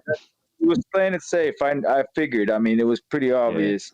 And the thing is, I don't think it's gonna be super easy, but I have Loma pulling it off by a good margin, like 8 rounds, probably even 9, bro. Because of the feet, bro. Because the feet is just gonna betray Mikey. That's why he didn't like to fight movers. He real good movers. Mikey never really had good range. I think he won a title, then vacated, then move up. He never really reigned. If you look at Mikey's resume, he beat a champion. And he'll maybe defend it maybe once or twice. He never reigned. I mean, the thing about when you're a guy, when you're a guy, you're gonna be moving up. The whole thing is that's like the whole thing. If you're gonna be moving on weight classes, you're not supposed to just stay in weight classes for years like these guys, like 7 years being a welter. Well, that's ridiculous. So there's guys over here saying that even Canelo never stayed like in a weight class for more than like 3 years. 168 is because he's a tiny guy, but he never stayed on a weight class like crazy like that. I mean, I think 160 was like maybe 3 years. Bro, there's people on the chat saying that Mikey would get knocked out or quit on a stool against Lomachenko or something like that. I don't think so because Mikey is a very strong and defensively, how can I say it, responsible guy in a long way. So I don't believe that will happen, but I think he would get outworked in a lot of areas. He would win some. 38-year-old Linares was able to catch his ass. 38. I know. Was he? And previously knocked out Linares. Okay. Yeah, but Linares is a rangy dude, though, bro. He's a rangy dude. He's tricky. He's a tricky guy. Because, so does Mikey. Man. But he's also faster than Mikey. Linares is faster than Mikey, though. That's but again, guys, we're not talking about 140 or 147 Mikey. We're talking about 135 Mikey. Like you guys have forgot about 135 Mikey, man. Fast like that. Nah, man. At 135, he was a beast, man. Nah. He was a beast. Man, he was a beast. The whole shit show about like the Lomachenko fight against him was that, and Lomachenko was even a 135er at the time, because David was trying to make that one fight either from 126 all the way down to 135. But the reason they didn't want to make it as low as that is because Mikey was struggling to make 130. That's when he definitely moved to 135. And then when he came back, he couldn't make 140 really well, and that's when he fought Lipinets.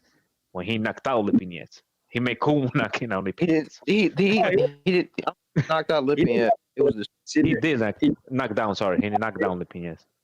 He dropped him, I think. That's it. He dropped him. Yeah, but again, Mikey he started as a featherweight, and he dropped down this big ass dude. Yeah, but he could have fought Terence Crawford too, though. Terence Crawford was what, 140 at the time? No, right? But he was already a welterweight. Was he? No. Yeah. No. Hell yeah. Was Terence Crawford 140? Crawford was a welterweight for like 8 years, man. No. Like 2017 or something. Yeah, and Crawford is the king of not defending. By the time he fought Spence, he wasn't a welterweight for like 8 years, dude. He fought what's his name? Benavidez. He fought Benavidez in like 2018, 17, man. Jeff Horn was his first fight. Jeff Horn was his first fight. Oh yeah. When was that? Jeff Horn. 2018, 17, or 19, I think. And let's look it up. I forgot. Yeah, look it up, man. Because I think when Mikey jumped to fight Spence, I don't think he was a welterweight at the time. I don't think he only fought a welterweight to fight Spence, and then he fought the Spaniard and he lost.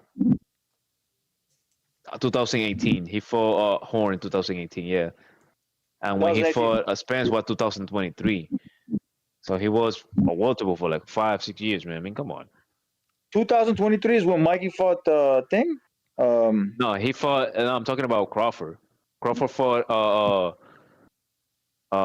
Spence in 2023. Yeah, but when did he fight? So Crawford was let me look Lipinets and look up when he. None of them had, but none of them got a belt either way. So I'm just curious because this is interesting.